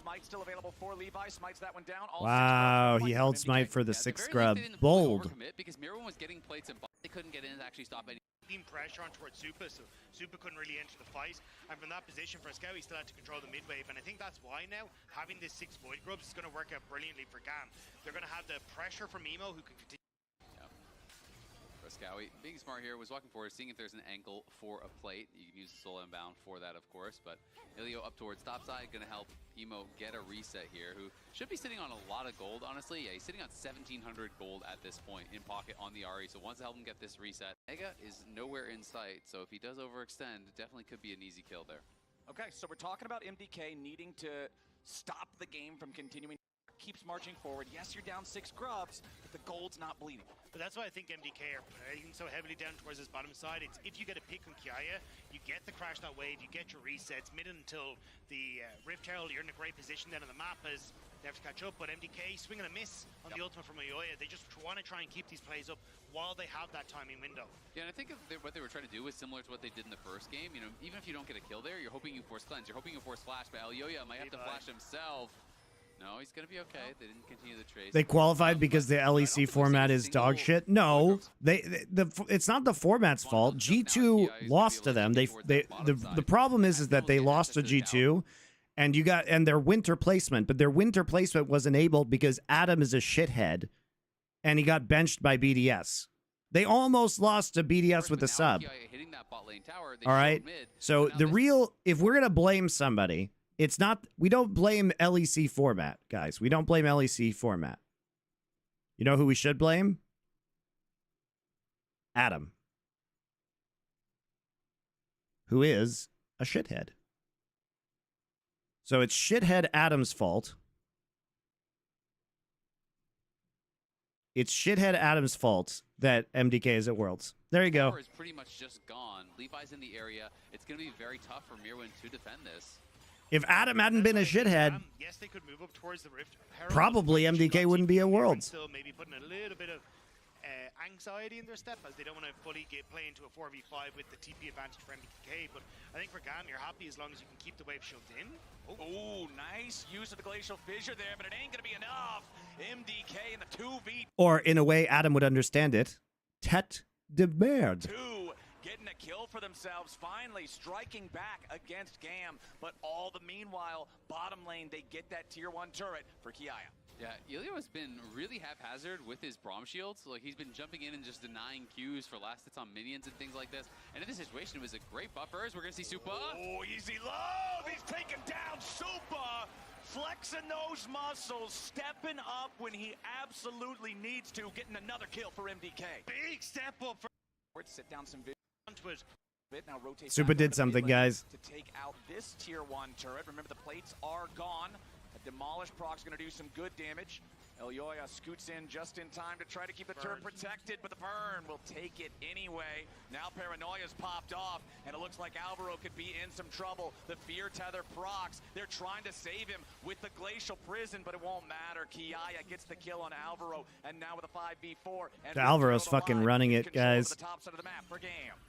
There's the pick, though. Kiaya going between worlds. Supa gets caught for a second. The weirding still hits him. A little bit more damage is all it takes, and Kiaya gets the kill. Nearly dies, but close ain't good enough. Easy love getting away from Mirwin in the bottom. Supa gets caught for a second. The weirding still hits him. A little bit more damage is all it takes, and Kiaya gets the kill. Nearly dies, but close ain't good enough. Easy love getting away from Mirwin in the bottom lane. Meanwhile, the 2v2. Okay, Frescowi is just, MDK is actually just inting. Elio flashes that ult. It's pretty nice. Dude, what are they doing? What is MDK is just sending it, man. They don't even have a turret in the mid lane. Like, okay, Supa dies because he's being an idiot, but why does everybody else die? Why does Frescowi teleport? He's teleport inting. And he flashes. And he misses his ult. He goes unstoppable, but does he have the damage? No, he doesn't. It's more Oh my god. It's more tragedy. Oh, Fresca, just everything. A little bit more for a sec. Going between. Oh no. Going between worlds.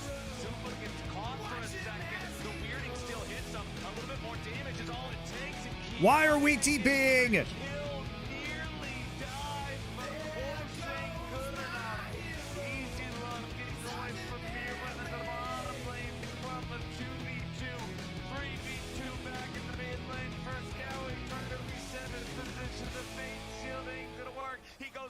Why does he TP when it's clear Supa is dead? I have no idea, dude. El Yoya also doesn't have ult. El Yoya also doesn't have ult. A little bit more damage is all it takes, and Kiaya gets the kill, nearly dies, but close ain't good enough. Easy Love getting away from Mirwin in the bottom lane. Meanwhile, the 2v2. He literally does nothing. He TPs in. There is no place to retreat to. His ult misses because Elio flashes. He gets charmed. He dies. No, he doesn't. It's more kills for GAM. It's more tragedy for I thought we canceled Dave Grohl. Dude, if we canceled every rock musician for having illegitimate children, we would have no rock music left. What do you want? In the position to do so, and they lose so much more, erasing all the good work from their bot lane there in that mid lane. Also, you married a rock star. I don't know what you expect. Not saying you should do it, but like, don't we know what we're in for? This got really close because the twofold hex, that Q, first one missed. So Supa almost able to do it, but then the TP in to try to get something more from Frescawi is just way too far. And you've got so many members of GAM that are just able to collapse. Supa can't really be a part of this. So for him, the Aurora can't really be a part of this, but there's still enough members there on GAM to just finish them off, and you can see the frustration in the back. Yeah. And the whole start of this was bizarre from MDK as well, because the call was already there. Hey, we're going to take bot lane turret.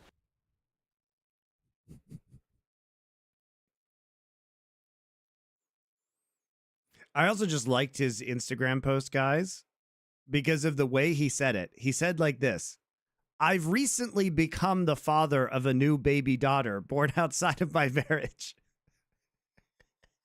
I just love the passive voice. I've recently become. Who knows how this could have happened?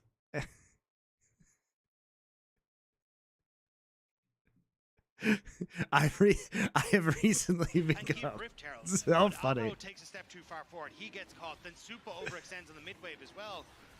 It's just these small errors that are being punished by GAM extraordinarily well.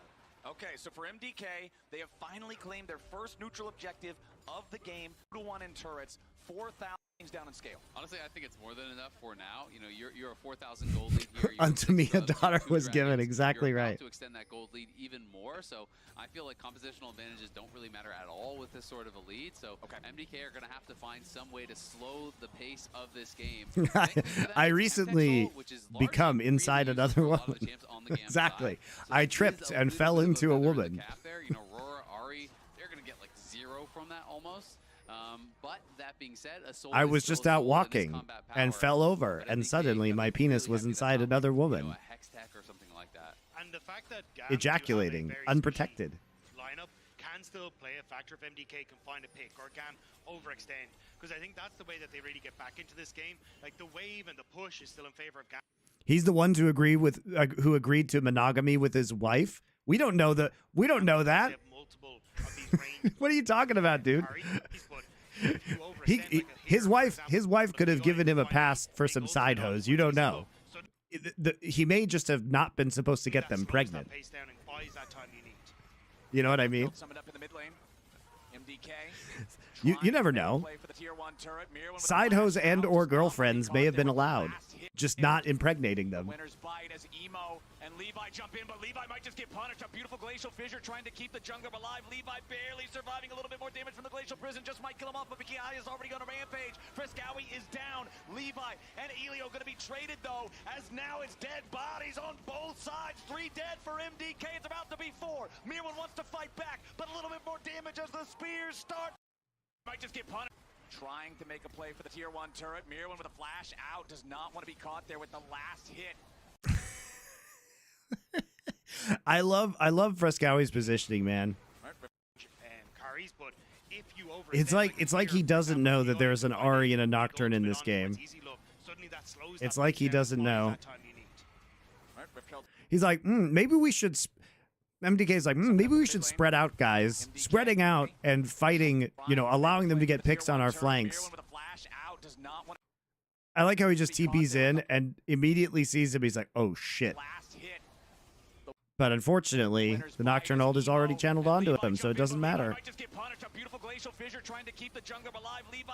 We also don't have Mega Gnar anymore. But we got one charge. We got one charge onto the turret with our Rift Herald, so it was worth it. MDK, it's about to be 4. Mirwin wants to fight back, but a little bit more damage as the spears start flying and the lions start dying. It's a triple for the Aurora, for Kiaya, for GAM. The GAM shots are flying. A little bit more yeah, Kiaya's Aurora has been good. And Elio going to be traded, though, as now it's dead body. Levi barely surviving, a little bit more damage from the Glacial Prison. Just might kill him off, but Kiaya's already going to ramp in flank, but he's way too far up. Yeah, getting access to Fresco in that back line. It was a wonderful setup for GAM. Yeah, and it's all about this initial engage. Frescawi, I think, was trying to find some sort of an angle for a flank, but he's way too far up, so he has to use a Fated Seal just to run. Then the Soul Unbound is used in a spot where you're kind of guaranteed to never get away. So you're using all your tools there as the Yone to be able to get really nothing. So it became so difficult for MDK. There's obviously the focus on Supa. The rest of the members burst him down. Kiaya finishes off Frescawi. Mirwin, who had to flash earlier when the Herald crashed, has no way out. And this is just massive for GAM, feeling so good about their spot in the game now. And this is just massive for GAM, feeling I like the random GAM white guy. So good about their spot in the Your commands that are going to be such an issue here between these two squads. Hold on now, he tries to get away, but Mirwin is still caught. The fear tether still finds its mark, and a glacial fissure looking for they play with zero respect for the Nocturne engage. Immediately forcing out the cleanse from Supa. GAM will not get an additional kill on top of the pick they find on Mirwin, but they force out some summoners. They force MDK back out of their own side of the blue jungle. And when their tournament lives are on the line, you're seeing that experience, that veterancy on this world stage step up for GAM. Kiaya doing amazing, Levi following up so well. They're picking off these members of MDK who now have to try and find some sort of success here in this game, but GAM are butchering them where Scowie, he goes in for the Fade Sealed. He goes too far. The turret shot will not be enough to kill him. A beautiful shutdown coming out from Mirwin. Easy Love's looking to grab one back. Mirwin at 100 HP. Kiaya has made his way into the fight now as Alvaro tries to lock down Easy Love. Supa's been killed by At least Alvaro sacrificed himself, but we're just going to give up. I mean, at least it's only Chemtech Soul. Pressure on him to get the kill on the Braum. But it's just the goal difference in action. Elio has crazy pheromones. Everybody's just trying to fuck him all the time. Dragon Soul available them for 4.5 minutes. The push on sides, the Baron still sitting there, and MDK just keep getting picked apart. A tale of 280 carries in the team fight damage right there. 4,000 from Supa, 6,000 from Easy Love. And I feel like when you look at the scoreboard itself, MDK's only chance is this marksman. It is this player that you're talking about, was what they were focusing on back during their wins in play-ins. If Supa can't do it, nobody can.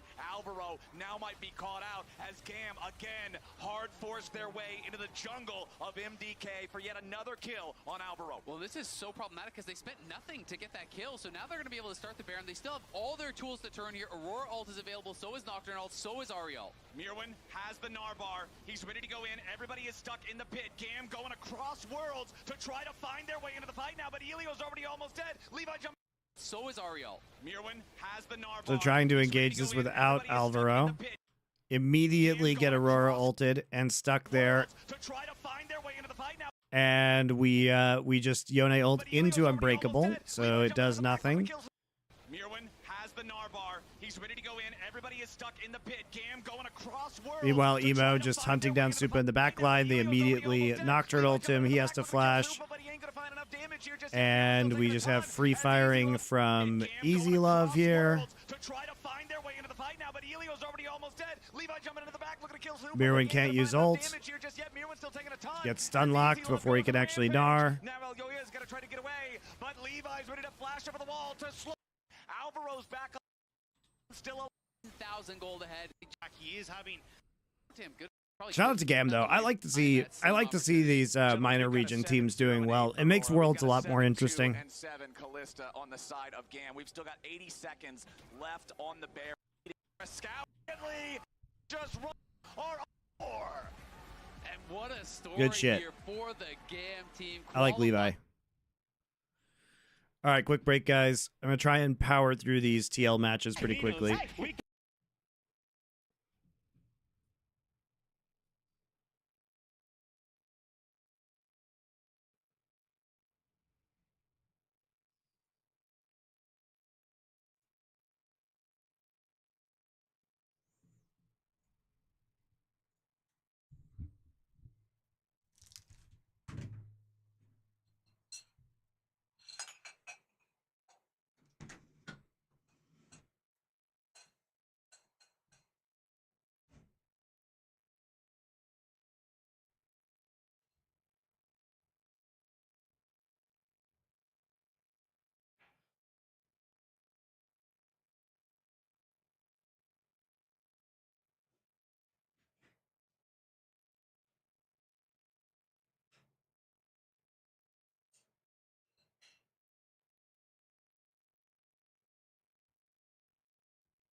Wow, we're already complaining about my chair. You know, guys, I don't have a catheter in, so I do have to pee occasionally. You know what?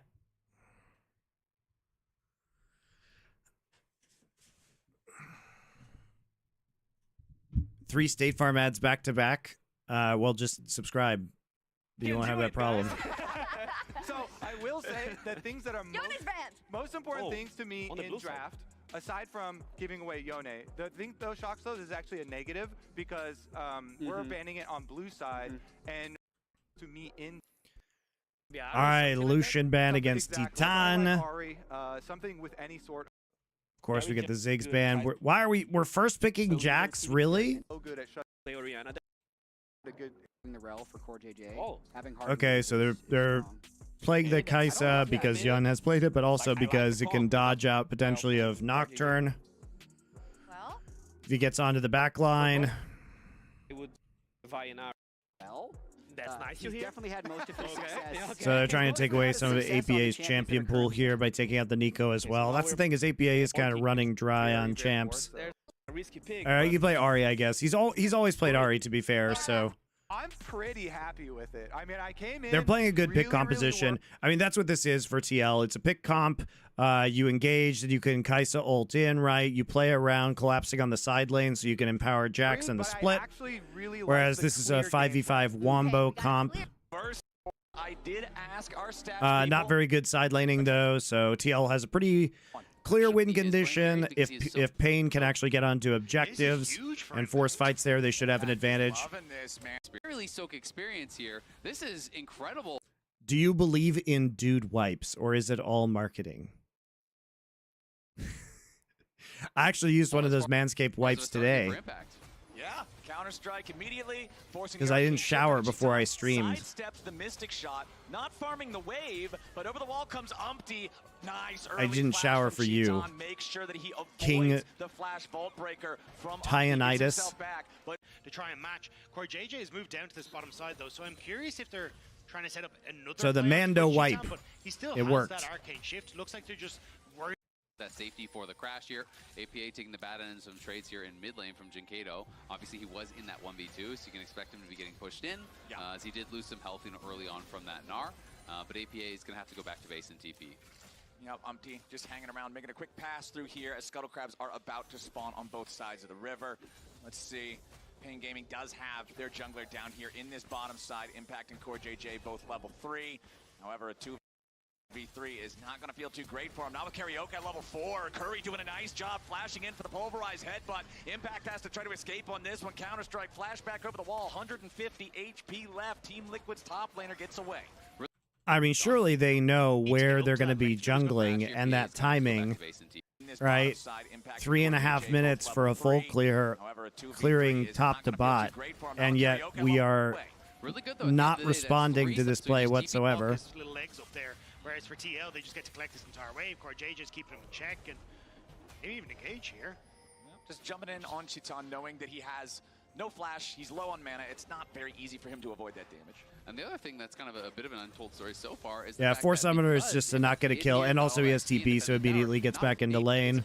So it's not even really a good play for PNG here. They overcommit resources. You guys are correct. From Jinkato, and now that means you're Orianna against Vi Ahri with no flash. So when they hit 6, there is a bullseye on his back. Pain is going to have to play around him, going to have to really protect from the mid. How did he lose flash? The experience and all that extra CS, well, still kind of working out for Wise. Nice pincer. I mean, this is really well done by TL. Look at that timing. Beautiful. Of the summoner there from the mid laner. Now they can guarantee a kill post 6. On that, because that is the bread and butter of these comps. Low mobility mage here. And now, as APA ticks over to level 6, I think that's exactly what they want to do. Core JJ stepping a little bit further forward. Umpty wants to join him here with a ball breaker, try to back up his support. Shockwave comes in, but APA wraps around from the side. It'll be first. Yun is here too. And Karaoke's getting paid. This looks pretty good for TL. Away, but he's running back into the Team Liquid jungle. A little bit more damage will take him down, and APA's on the board. APA still has a charge. Keep on running. It's an even trade, but just barely. Umpty wants to. Now opening up on the map, he can be such a threat here. And now, as APA ticks over to level 6, Jinkato hit 6 off of the cannon. That was actually really close to him not having 6 for this fight. Umpty wants to join him here with a ball breaker, try to back up his support. Shockwave comes as APA ticks over to level 6. I think that's exactly what I don't think Umpty knew that Jinkato had ult, because he got it right off of that minion while the fight was happening. Otherwise, I don't think Umpty walks back in there. Yon needs to keep on running. Yeah, dead even game right still. Getting that kick off strike into the crash town, but still the kind of the knock away, right, is that ultimate from the Orianna came through, did only catch on to Umpty, and then TL at least are able to come in and pick off.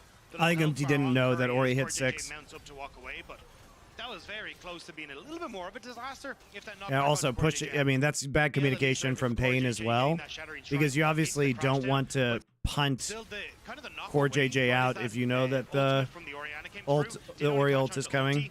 And then TL at least are able to come in and pick off the low health bar on Curry as Core JJ mounts up to walk away, but that was very close to being a little bit more of a disaster. APA saw his ult, I mean, or saw his flash. They can still make a play on Orianna in the mid lane. Back down around the bottom lane now. Core JJ only level 4, but Yon is level 6 for the Killer Instinct. Chitan still only level 5 on the Ezreal, of course. True shot for Ron. He's going to start up the Drake now, though, for TL. Yeah, and I like this. Okay, we're trading cross-map objectives. Unleashed should be playing around Jinkato here. Interrupted by the Meganar. He can always TP to join, so if Payne overcommit towards the Grubs, it's going to go really bad for them. And that's what I was going to point out. Jax is on cold, though, and he's also pretty far behind in terms of CS, so they may not actually want to fight this. So it definitely feels like Payne Gaming are trying to get a lot of resources into this Orianna right now. Also dealing with Nocturne Ori 6, all ults available. Jax is weak right now. But Team Liquid is trying to keep forcing this vision line further and further ahead. You can see they've got a ward in the chicken brush already. They haven't spotted Umti though. Impact could be in trouble. Yeah, Wiser with a nice slam back into the wall. Wants to throw the boulder. Impact with the flash away. Nearly solo killed down there in the 1v1 bottom lane. But a nice engaged Vault Breaker flash coming out from Umti. Curry tries to get away, but APA's got the damage. Team Liquid with a 1 for nothing so far. And nearly solo. They've got a ward in the chicken brush already. They haven't spotted Umti though. Impact could be in trouble. I mean, this is not good from Payne Gaming because they're not actually playing around the vision. Like, the way that TL wins this game is by creating picks around vision, and they have no vision in that brush, and they're face checking it. Just silly. It's just silly of Payne Gaming to try and do that. Fight fades as PNG walk away one. That's exactly the kind of fights that TL wants to make. Control vision and have you walk in there and them to target, you know, burst down a single target. It sucks because Wiser was winning in the bot side too, and they should have been able to win in that 4v4 in theory. Plus, we have the Nocturne Orianna combo, which has been showcased a number of times at World. This team has put what they really need to clean up. Sundered Sky for the buy. Over on the other side here for the Kaisa with 15 seconds left before the turret plates fall, before the Rift Herald spawns. Again, just slightly ahead of his opposition. This one, immediately one comes back as Umti stole it. An early securing that. Oh my God, he stole it. Level 9 on the Nocturne. Umti? Umti's Vi. Yon gonna come over. Help Umti finish this one off. Oh my God, he stole it. Yon gonna come over, help Umti. So there is no smite here. It was Yun's plasma stacks, I think, that procced. From Umti, and it's gonna be stolen away by Chitan, but instead Team Liquid turn to fight. Now they've got the first kill. It's gonna be stolen away by Chitan, but instead Team Liquid. Because the smite gets used here. Stolen away by Chitan, but instead Team Liquid turn to fight. Now they've got the first kill for themselves, but immediately one comes back as Umti falls. Now APA is stuck behind enemy lines, going in for Karaoke. Yon flies in with a Killer Instinct, and Team Liquid is up 2 for 1 so far in the fight. Impact wants to go in for the counter-strike, but it doesn't have the stun here just yet. One last Void Seed. It's still a very good fight for them because they're able to collapse onto a single target. Again, this is really the power. Like, they know where he is because the Ezreal gets used, and Core JJ just pulls the trigger. Q flash right into Charm. It's a good play by Core. They're able to burst down the Ezreal before anybody else can get there, and then you still have Kaisa ult. Yon flies in with a Killer Instinct, and Team Liquid is up 2 for 1 so far in the fight. Impact wants to go in for the counter. It's actually a good sequence for TL, even though they lose Drake. From Chitan and in trouble. They min-maxes, save it for later. So this is what they should be. I mean, Core is doing a great job of calling targets here and controlling where they're going on the map. Much cleaner team fights from TL this game, you gotta say. Oops. Never mind. Looking good up here in the top lane. Never mind. Just making Core and APA look foolish. This Ahri just doesn't have enough damage in the tank. We saw it yesterday from all of our Ahris. We're seeing it now for APA. When you want to go for these tower dives, there's just not enough to burst down a member. Okay, now we got a TP coming in for Payne. They want to I mean, I don't think they want to do this. Dinkato doesn't even have ult. A little bit of extra burn from the 3 grubs. This is dangerous. Gaming, They don't care because they have Mecha coming up. All right. Woof. Playing Team Liquid around the map. And the impact is going to be completely useless. You know, he is completely out of the game. He is, you know, first pick this on blue side. That is where you're putting the prio, and he has just not played it well enough. You know, first pick Jax. Gaming showing that they're not out of it just yet. This is a team that many were like, oh, but they made it to the main event. But Pain Gaming want to show so much and go toe-to-toe. Liquid 850, but can't commit anymore. The paranoia. Going to be pretty happy.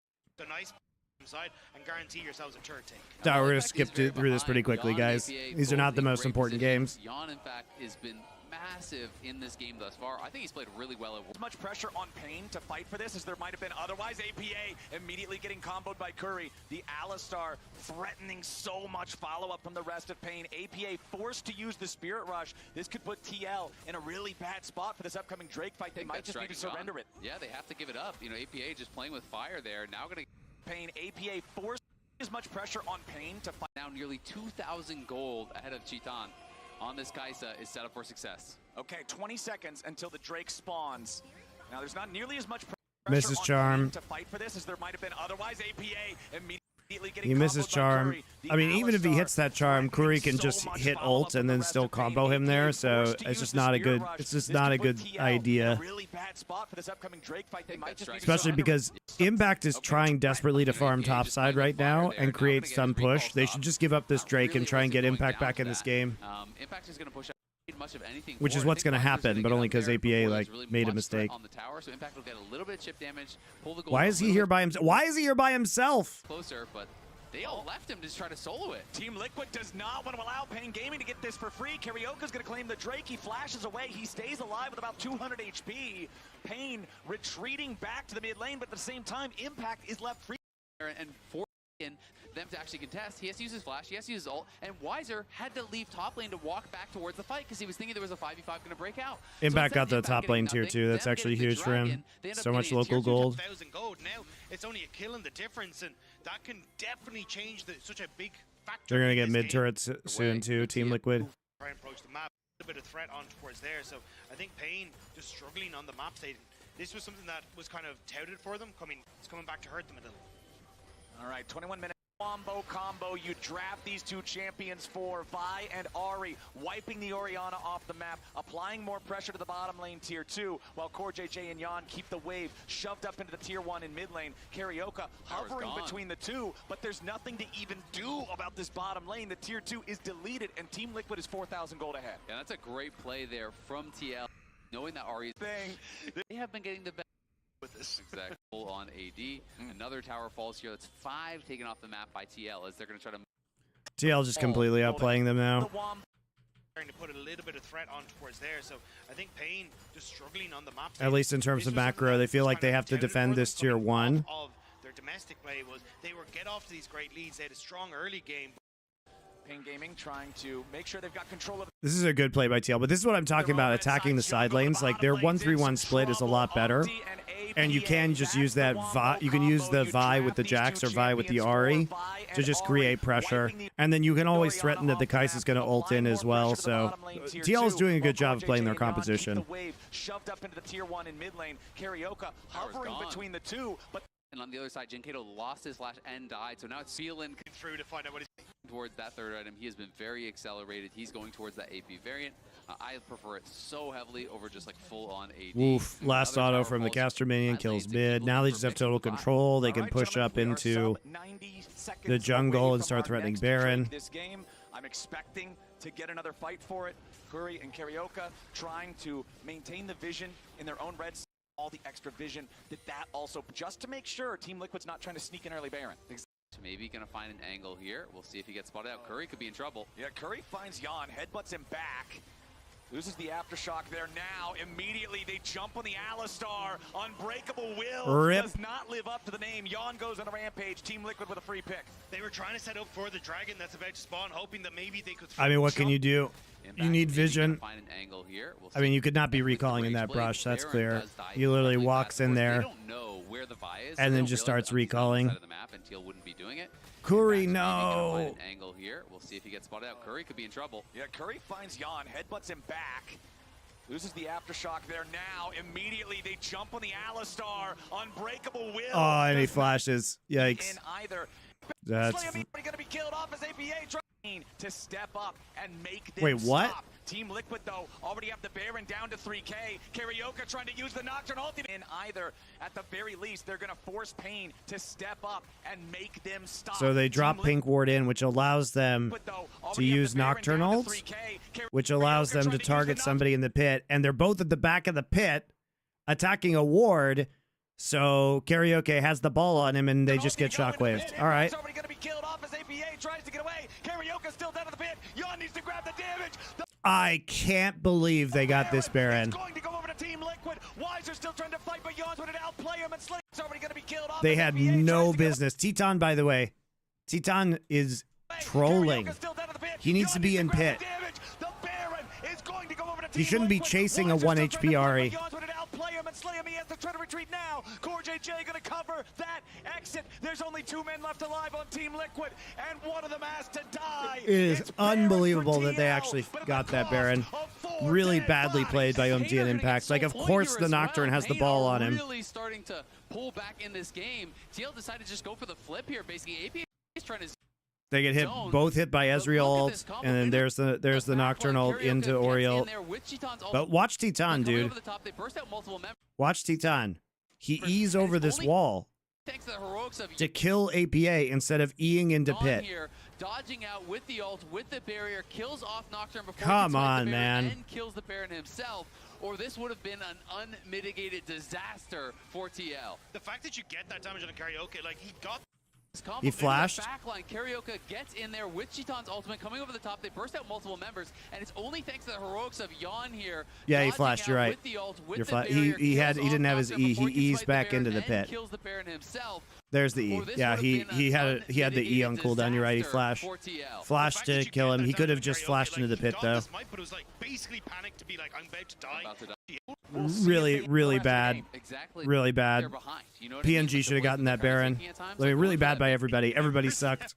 And you back control over their own side of the map. We're gonna cover the here in 3 becomes definitely over 1,000 gold over Impact. Again, it's really all up to Yon and APA. I think Yon was leave them 1 minute. Talking about, but also Rabadon's death cap done for the Ari in mid lane. APA does a significant amount of damage with this in Shadow Flame after that Malignance for the original ulti cooldown.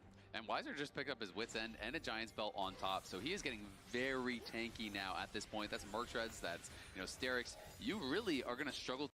Has more prominence in that side lane. Yeah, I gotta praise Wiser for just now. Karaoke could be in a little bit of danger. There's not enough firepower from Team Liquid nearby to finish off this kill, but APA, that's what I'm talking about. That's the amount from the Void might love to pick up our own base and cannot deficit, so like he should have enough to complete an item whatsoever, giving over that. All right, it's Baron 2. Starting it up here. Electric Boogaloo. A little bit more cleanly than the last time. As Painter just they're going to give up Ocean Soul? I think it is going to be that trade I was talking about. Yeah. I don't know if Ocean Soul actually matters that much, guys, because TL wants to play for burst damage, so Ocean Soul actually has very low value, I think, in this game. Team Liquid, they aren't going to be able to challenge for the Drake, but they do want to try to kill Pain afterwards, see if they can manage to get results. Team Liquid loses there, chasing Umpty over the wall, aiming, get the soul and get everybody. Yeah. Why do you feel you can't actually just fight for the dragon there? It really makes no sense whatsoever. And it's a frustrating play. This Baron buff is going to be really yeah, they could have actually just fought for it though. They had total vision control. As they move in towards this jungle, but I think as TL, you definitely don't have to make that play. Impact they still have a substantial lead though, and like I said, I think the value of Ocean Soul this game is pretty low. He has struggled so much to find any relevance in this game, and Team Liquid Mountain Soul would have been way more annoying for them. There we go, the engage. Paranoia down into the bottom lane. APA is going to get caught. He's Charm. Fleeing, and Karaoke. The Sterix is enough. It's the combo, man, but now they don't have it. Now they don't have it, and Nocturne was chunked out. They turn on top. They want to go after Wiser. Nice job on the mini. Turn back into Mininar, but the Sterix is enough to keep him alive. Team Liquid is going to hard force down the tier 3 turret in the top. They don't have Vi ult now or Kaisa ult. Stop the Alistar from moving any further forward. Karaoke's coming up around the side, but without Paranoia, he can't find any way to jump on Team Liquid here. No, he's not going to. Pain. Never mind. Impact jumps out. He saw domestic. Trying to do these. Inhibitor gives a ton of the game now. Instead of super buffs will be the guy down facing him, but there's just no point in trying to press R on the guy when he still has spell shield. Curry gonna walk up, face check here, finds APA, Core, and Umpty. Curry in for the charge. Not a great engage by Curry. So they try for the knock Oriana ult combo again here. Gonna walk up, face check here, finds APA, Core, and Umpty. Curry jumps in, true shot barrage over the top of 3. Pain Gaming are going in, and Team Liquid's gotta be careful about it. APA, they actually just used the arm guard there. So they dodged most of the damage from the combo. They should be pretty safe now.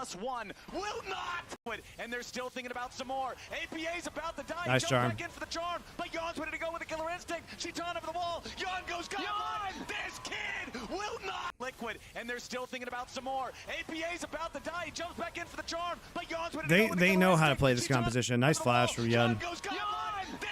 Yon, he's so tired. 0 and 2. Double kill back over to Yon. A triple kill back over to Yon. Whatever else happens, he is stepping up. 9-0 and 2 on the Kaisa with the game on the line. Flowers screaming like it's the World Finals because an NA team is actually beating a wildcard team. He is refusing to lose. Pain Gaming put up such a good fight against Team Liquid. Did they? But at the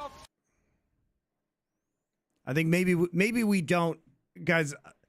Maybe we don't do the full-on shouting for fucking NA versus Brazil in the O2 matches. I don't know, guys. I don't know. Because he came in late in the Maybe we season save last that year. for later on. Maybe we ramp into that as the tournament goes on. Also came out much more of a like a trash talker, much more of a big personality compared to Yon, and so his glow up ends up. This game differs. But that's why they're going to ban away the Kaisa, right? Make sure that Yon doesn't have this rotation. The team fights. First pick of the draft is Nocturne. I love how we're just first picking Nocturne and Jax in this matchup, apparently. When played well, Karaoke going to be piloting now. All right, we're going to take the Gnar. With the Nocturne, so I think there's definitely some options there. In his player cams, all of the games that TL have played at Worlds, has So the Zig's going to be banned on the blue side here. I guess APA is just really comfortable. I mean, he can just play Ahri again if he wants to. But you probably want to take it here. You probably want to take his mid here. Okay, they're going to take Nico. They're just going for the team fight. So not going for the pick comp. Look, I thought Team Liquid did okay at playing the pick comp in the last game. Outside of that Baron disaster. I do think you actually want a little drill or something along these lines that can play heavy. Ones I believe in. Yeah, exactly. An engaged champion. Yeah, they need damage. This is pretty low damage composition though. Yun gonna have to like Giga carry. But there's also no real way for them to get onto the Ezreal. Like, it feels pretty bad. Feels pretty bad to be playing into this. The Renekton's going to have a very good flank, because if they try a Nocturne Ori ult in, he'll just be able to Arcane Shift it, avoid the damage. They also can catch the engage really well. You have Skarner ult, you have Nico ult, you have Leona. The peel is really good for Ezreal. I don't know how they kill Ezreal in this game. And that's going to be the name of the game, is really can TL get to and pressure Jin Kato and Cheaton? Because I think that is really where you're going to get the success. If the Nico ult is only hitting frontline, if the Gnar ult isn't able to get into that backline, that's where I think they're going to struggle. I also think there is a window where you can try and just play through this mid jungle and punish Jin Kato. Just say, look, that engine. So the but even though we've kind of T1 and going on as T live to earn exclusive World's emotes, icons, and capsules. Things you can spam at your lane opponent, just like those fellas were doing up there in the top lane. As TL are going for a little bit of a delayed invade here. Core JJ and Yon just walking through the enemy jungle as Cheaton heads back to his tier 1 turret. Yeah, but no lane swap this time around. TL obviously really well known for executing on those incredibly well. Have been very successful even here at Worlds. And we're going to get some standard lanes, which to me is always way more exciting, honestly. I just want to see these lanes go head-to-head, see what Core and Yon can do against Cheaton and Corey.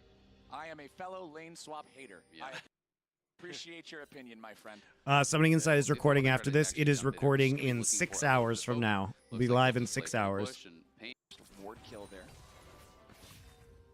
We're losing bone plating. Mystic shot side. On to see, hey, look, okay, standard lanes this game. Ooh, nice double shattering strike there from Curry, followed up with a quick deadly flourish from Cheaton. You get that extra range on the auto attacks, and you can kind of poke from a little bit of far. Now, if you invest the Q from Core JJ, you can get the stun back, but it's very hard to try and get through everything like this. Potions here, so AP XP down there in the bottom lane, and so APA had to deal with a 2v1 lane situation early that caused him to get pushed back, that caused him to be down in HP. Now that it's a fair fight, now that it's a 1v1, he appears to be doing a whole lot better. Yep, looking good thus far. APA obviously. Am I still in the Korea? I'm still in Korea. Kind of becoming a bit of the laughing. I don't know when the last update you got on me 911212356 is, but I lived in LA for like 6 years. But I'm back in Korea now.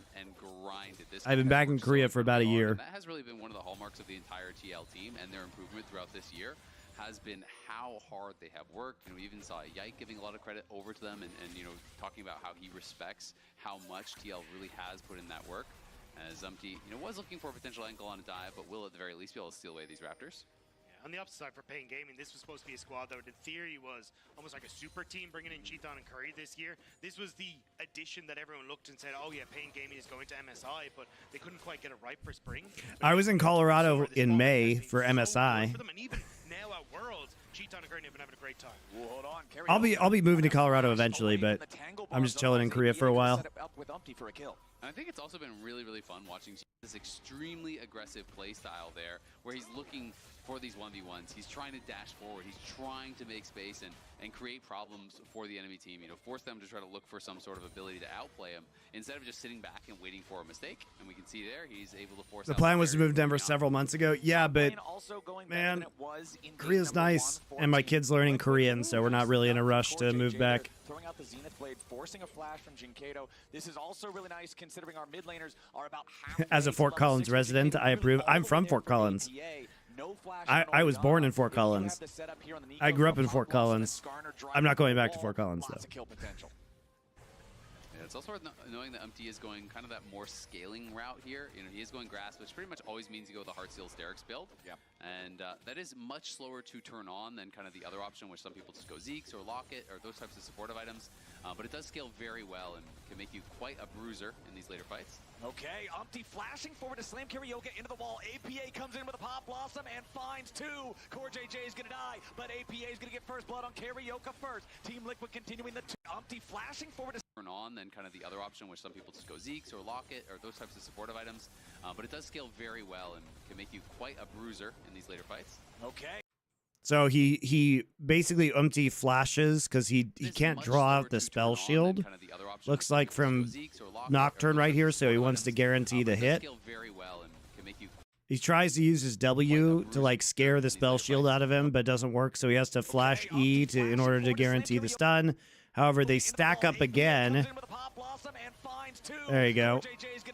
But APA is going to get first blood on Karaoke first. Team Liquid continuing the 2v2 now against Curry and GAM, who has to try to get away back underneath the tier 1 turret of Pain Gaming. 1 for 1 when the dust settles. The Sundering strike from Curry just dissuading any sort of follow-up there from TL. The slow could have been it, but still, they managed to get a 1 for 1 all said and done. You get 1 for 1, but it's first blood for TL, and the kill goes on APA, whereas on the other side, it's just going to your support here. Which obviously yeah, I wouldn't move to Boulder. Boulder's way too expensive, man. It's not my vibe either. Boulder is so weird, guys, as a city. Like, half of it is hippies, and the other half are, like, extreme, like, conservatives. There's no middle ground. It's a very weird place. From the base is back to full health, and Umpty is getting low, so this is getting a little bit dicey here for TL. Yeah, Umpty only at 40% HP. Gonna have to retreat away from this when Karaoke will say thank you very much and head back into the grub pit. Umpty is moving over to try and collect his Krugs, though, because it should tick. It's like half hippies and half people with like underground, apocalypse shelters with 30,000 guns in them. It's so weird. It's such a weird place. Low health.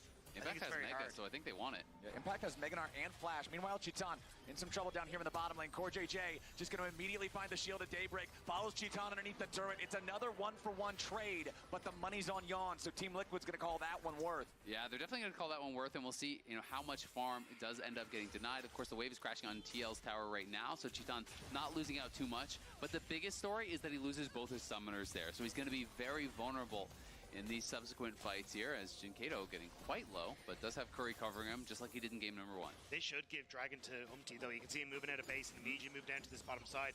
The kill on boss, and then him ticking over to level 6, but Looks like he's just going to try and shadow APA here as he pushes in and pick up these Raptors, but I imagine as Yon gets back out of the map, that'll be where they try and IO. Yeah, you can see Core coming over. Arthur Fleminger, thank you for your Twitch Prime sub. I appreciate it. Karioka has no flash. He's got no way out. Umpty just immediately. They try and IO. Yeah, you can see Core coming over as well, so they might actually look for Karioka just he's going to try to come. Sees it, but he tries to sidestep, but Umpty's already in his ult animation. It's a good play from Umpty. I think people have been giving Umpty too much shit, man. I think he's playing pretty well. There's no way for Nocturne to react with the spell shield when you don't know that they're there. He didn't get a chance to react. He said he got locked up. Yeah, Impact holding up much better, in that 1v1 here against Weiser. Does so well when he's pairing with that Ezreal. I mean, you're not going to pop spell shield when you just see a Skarner in your Oracle's lens, right? I think it's reasonable to think that he would do that. He's not been given time to spell shield by Umpty because of the flashy last time. I think Umpty's playing around the spell shield really well. Umpty's playing around the spell shield really well. That was our sensor meta, right? That was the enchanter of enchanter meta. And Karioka. It's not that he can't play enchanters, it's that he's so good at engage. And they picked the right one. In the mid lane now, going after APA. A nice shockwave to follow it up. Jinkato and Karioka, they've got APA's number, and Karioka's getting paid. And that's where you can start to turn it around. Jinkato and Karioka, we were just praising TL. Trading heavily here. Jump on him. Feel safe, right? Because he lost a summoner, so he couldn't actually answer a 1v2 on the bot side. He would just get dove, so he has to give that up. But unfortunately, the tempo kind of wasn't really there. The resets weren't in time, so Jinkato heads out towards bot, but not before they lost a plate, not before they lose most of those minions. And Gitan is the one that heads out towards mid lane to knows he has to hop away. He's in fact trading heavily here with Weiser. Problem is, Impact doesn't have any buddies, and Weiser's got a couple of them heading up. So Impact. That's a huge commitment topside, though, when you don't have Nocturnal. It's actually just free plates on the bot side. So he couldn't actually answer a 1v2 on most of those minions. Into a minion. Reminds me of the Berserker meme. Berserker sees two cannons on a wave and thinks it's his lucky day. Well, it's definitely APA's it's lucky day. carry meme right there. Yeah, APA able to grab a kill. Nicely done by him.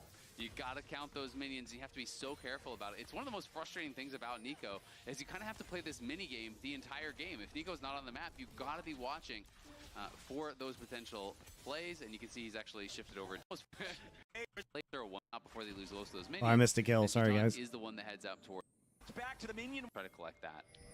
No, I made it until the He actually just straight up just trolls him with the minions. You can't count the minions though. This is just one of those times where you can't count the minions because he's at the front of the wave, right? So Teton probably doesn't even see all of the minions here. I guess he saw. He probably saw all the melees. Never mind. He just didn't react fast enough. Is Nerd Legion still watching Rings of Power Season 2? No, we're not watching it at all. Our next episode is on Lord of the Rings, the 1980 Return of the King animated film, though. Yeah, I think you're right, Lost Prophet. Like, because of the fog of war, he probably couldn't see the final minion until it was too late. Be so careful about it. It's one of the most frustrating things about Nico is you kind of have to play this mini game the entire game. If Nico's not on the map, you've got to be watching for those Nico no ult now. Plays, and you can see he's actually shifted over to Yon, but Yon's showing mid, so not going to surprise anyone about it. It does mean you don't have APA's ultimate available though for the upcoming Void Grub. So it is not having the ult up for the grubs is pretty important because Pain already has 3. You still don't have like first item completions coming through, so it would still be very risky to go for a play. But maybe you can find a timing window as they come up. But with TL now shifting topside, Weiser might be the one who's none the wiser here. Umpty and Karioka going to find one another here in this tri-brush near top lane. Doesn't look like we'll get a whole lot more after it, or will we? Never mind. They want a full commit here onto Impact, who has to try to get away from it. He flashes to escape, but Jinkato's already there. And he doesn't have TP. He's dead. Okay, these grubs are gone. These grubs are just donezo. You don't have Nico ults. You don't have Gnar. You don't have Gnar reviving with TP.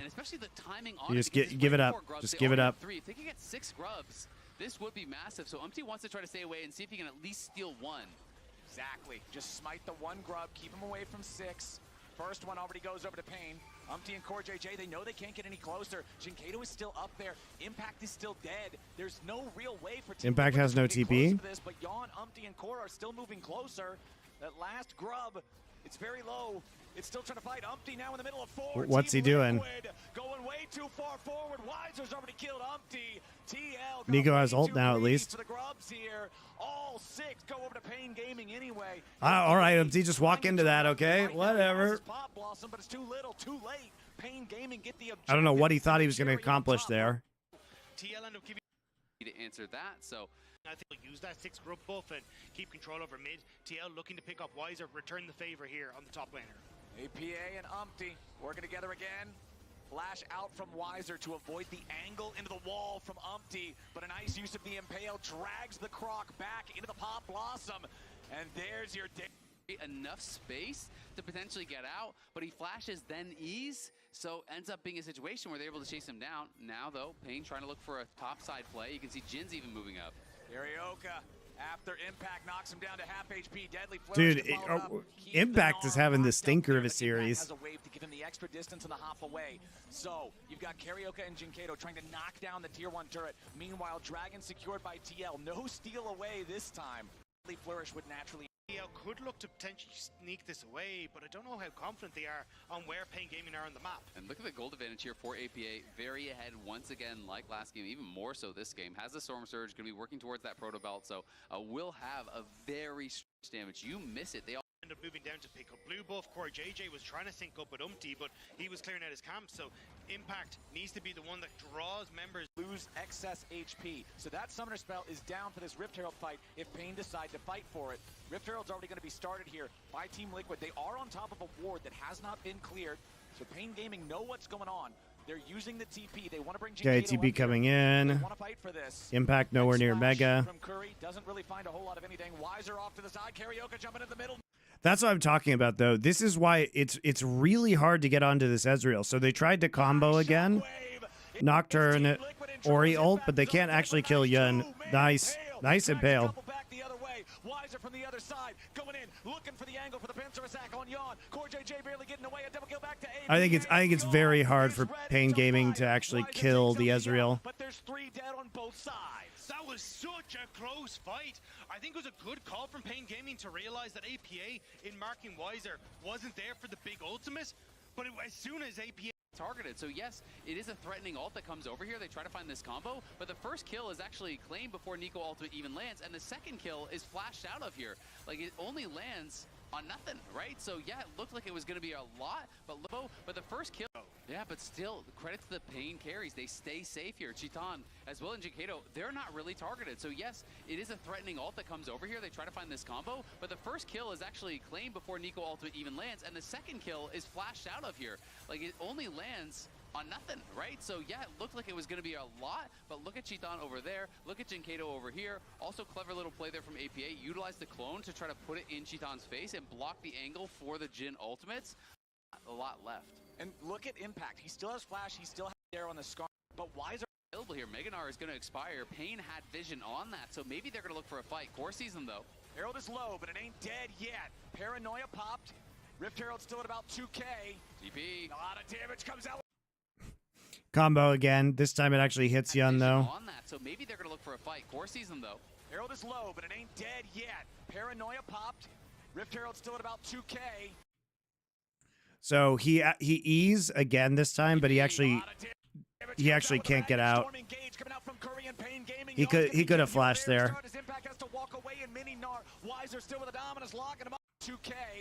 Meganar is going to expire. Pain had vision on that, so maybe they're going to look for a fight. Core sees them though. Herald is low, but it ain't dead yet. Paranoia popped. Rift Herald still at about 2k. The problem is like he's much too focused on picking up the Herald Eye instead of fighting. Like, Umpty actually has to peel here. He literally does nothing besides get the Herald Eye. You can't focus on the Herald Eye right there. You have to peel for the team.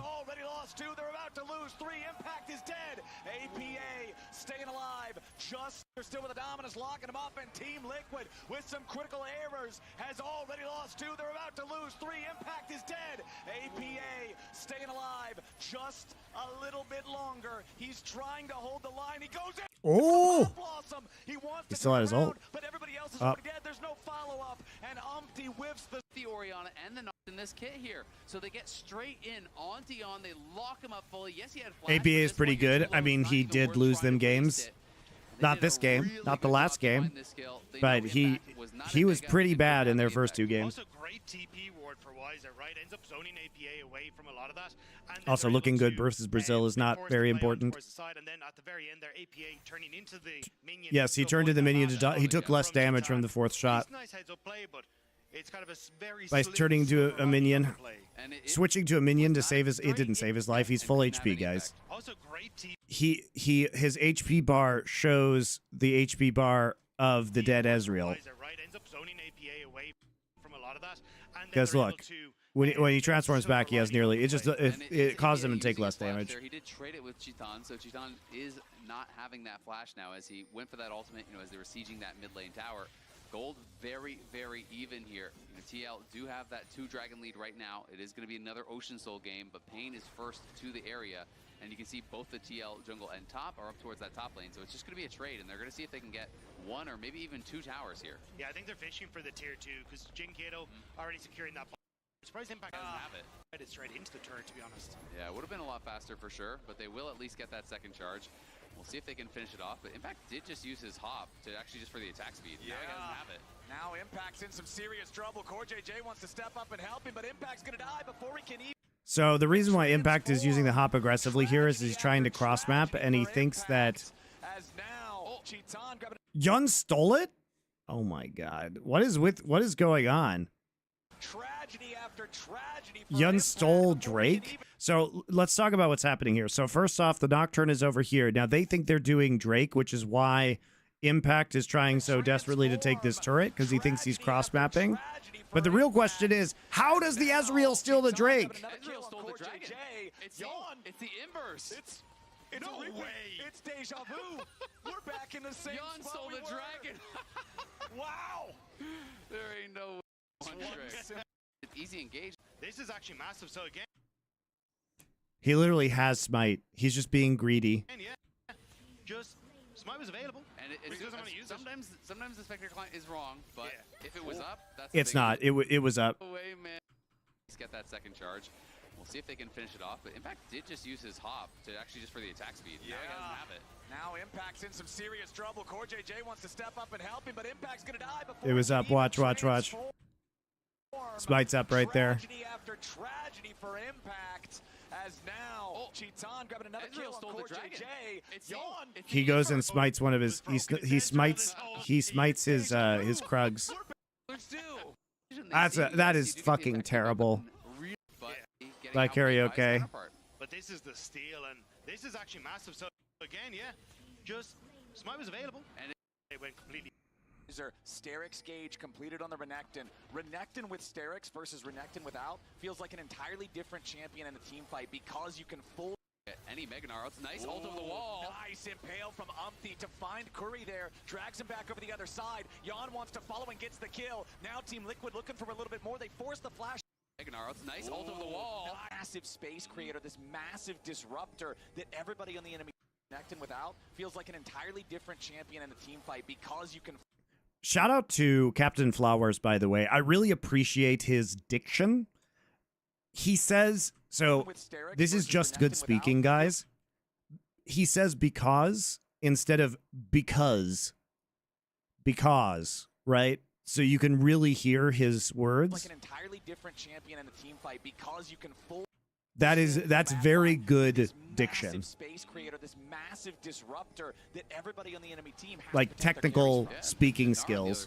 We haven't even seen him be able to get any Meganar. It's nice ult over the wall. Nice impale from Umpty to find Curry there. Drags him back over the other side. Yon wants to follow and gets the kill. Now Team Liquid looking for a little bit. That's the kind of stuff that I was taught in stage acting, to always say because. Pulling him back over the wall. So the thing about Skarner's ultimate, if you pull somebody over the wall like that, no matter what, they must then spawn on the same side of the wall as you. Yep. Even if you don't move, they've got to be on the same side of the terrain, and it makes it so easy as you. Yep. Even if you don't move, they've got to be on the same side.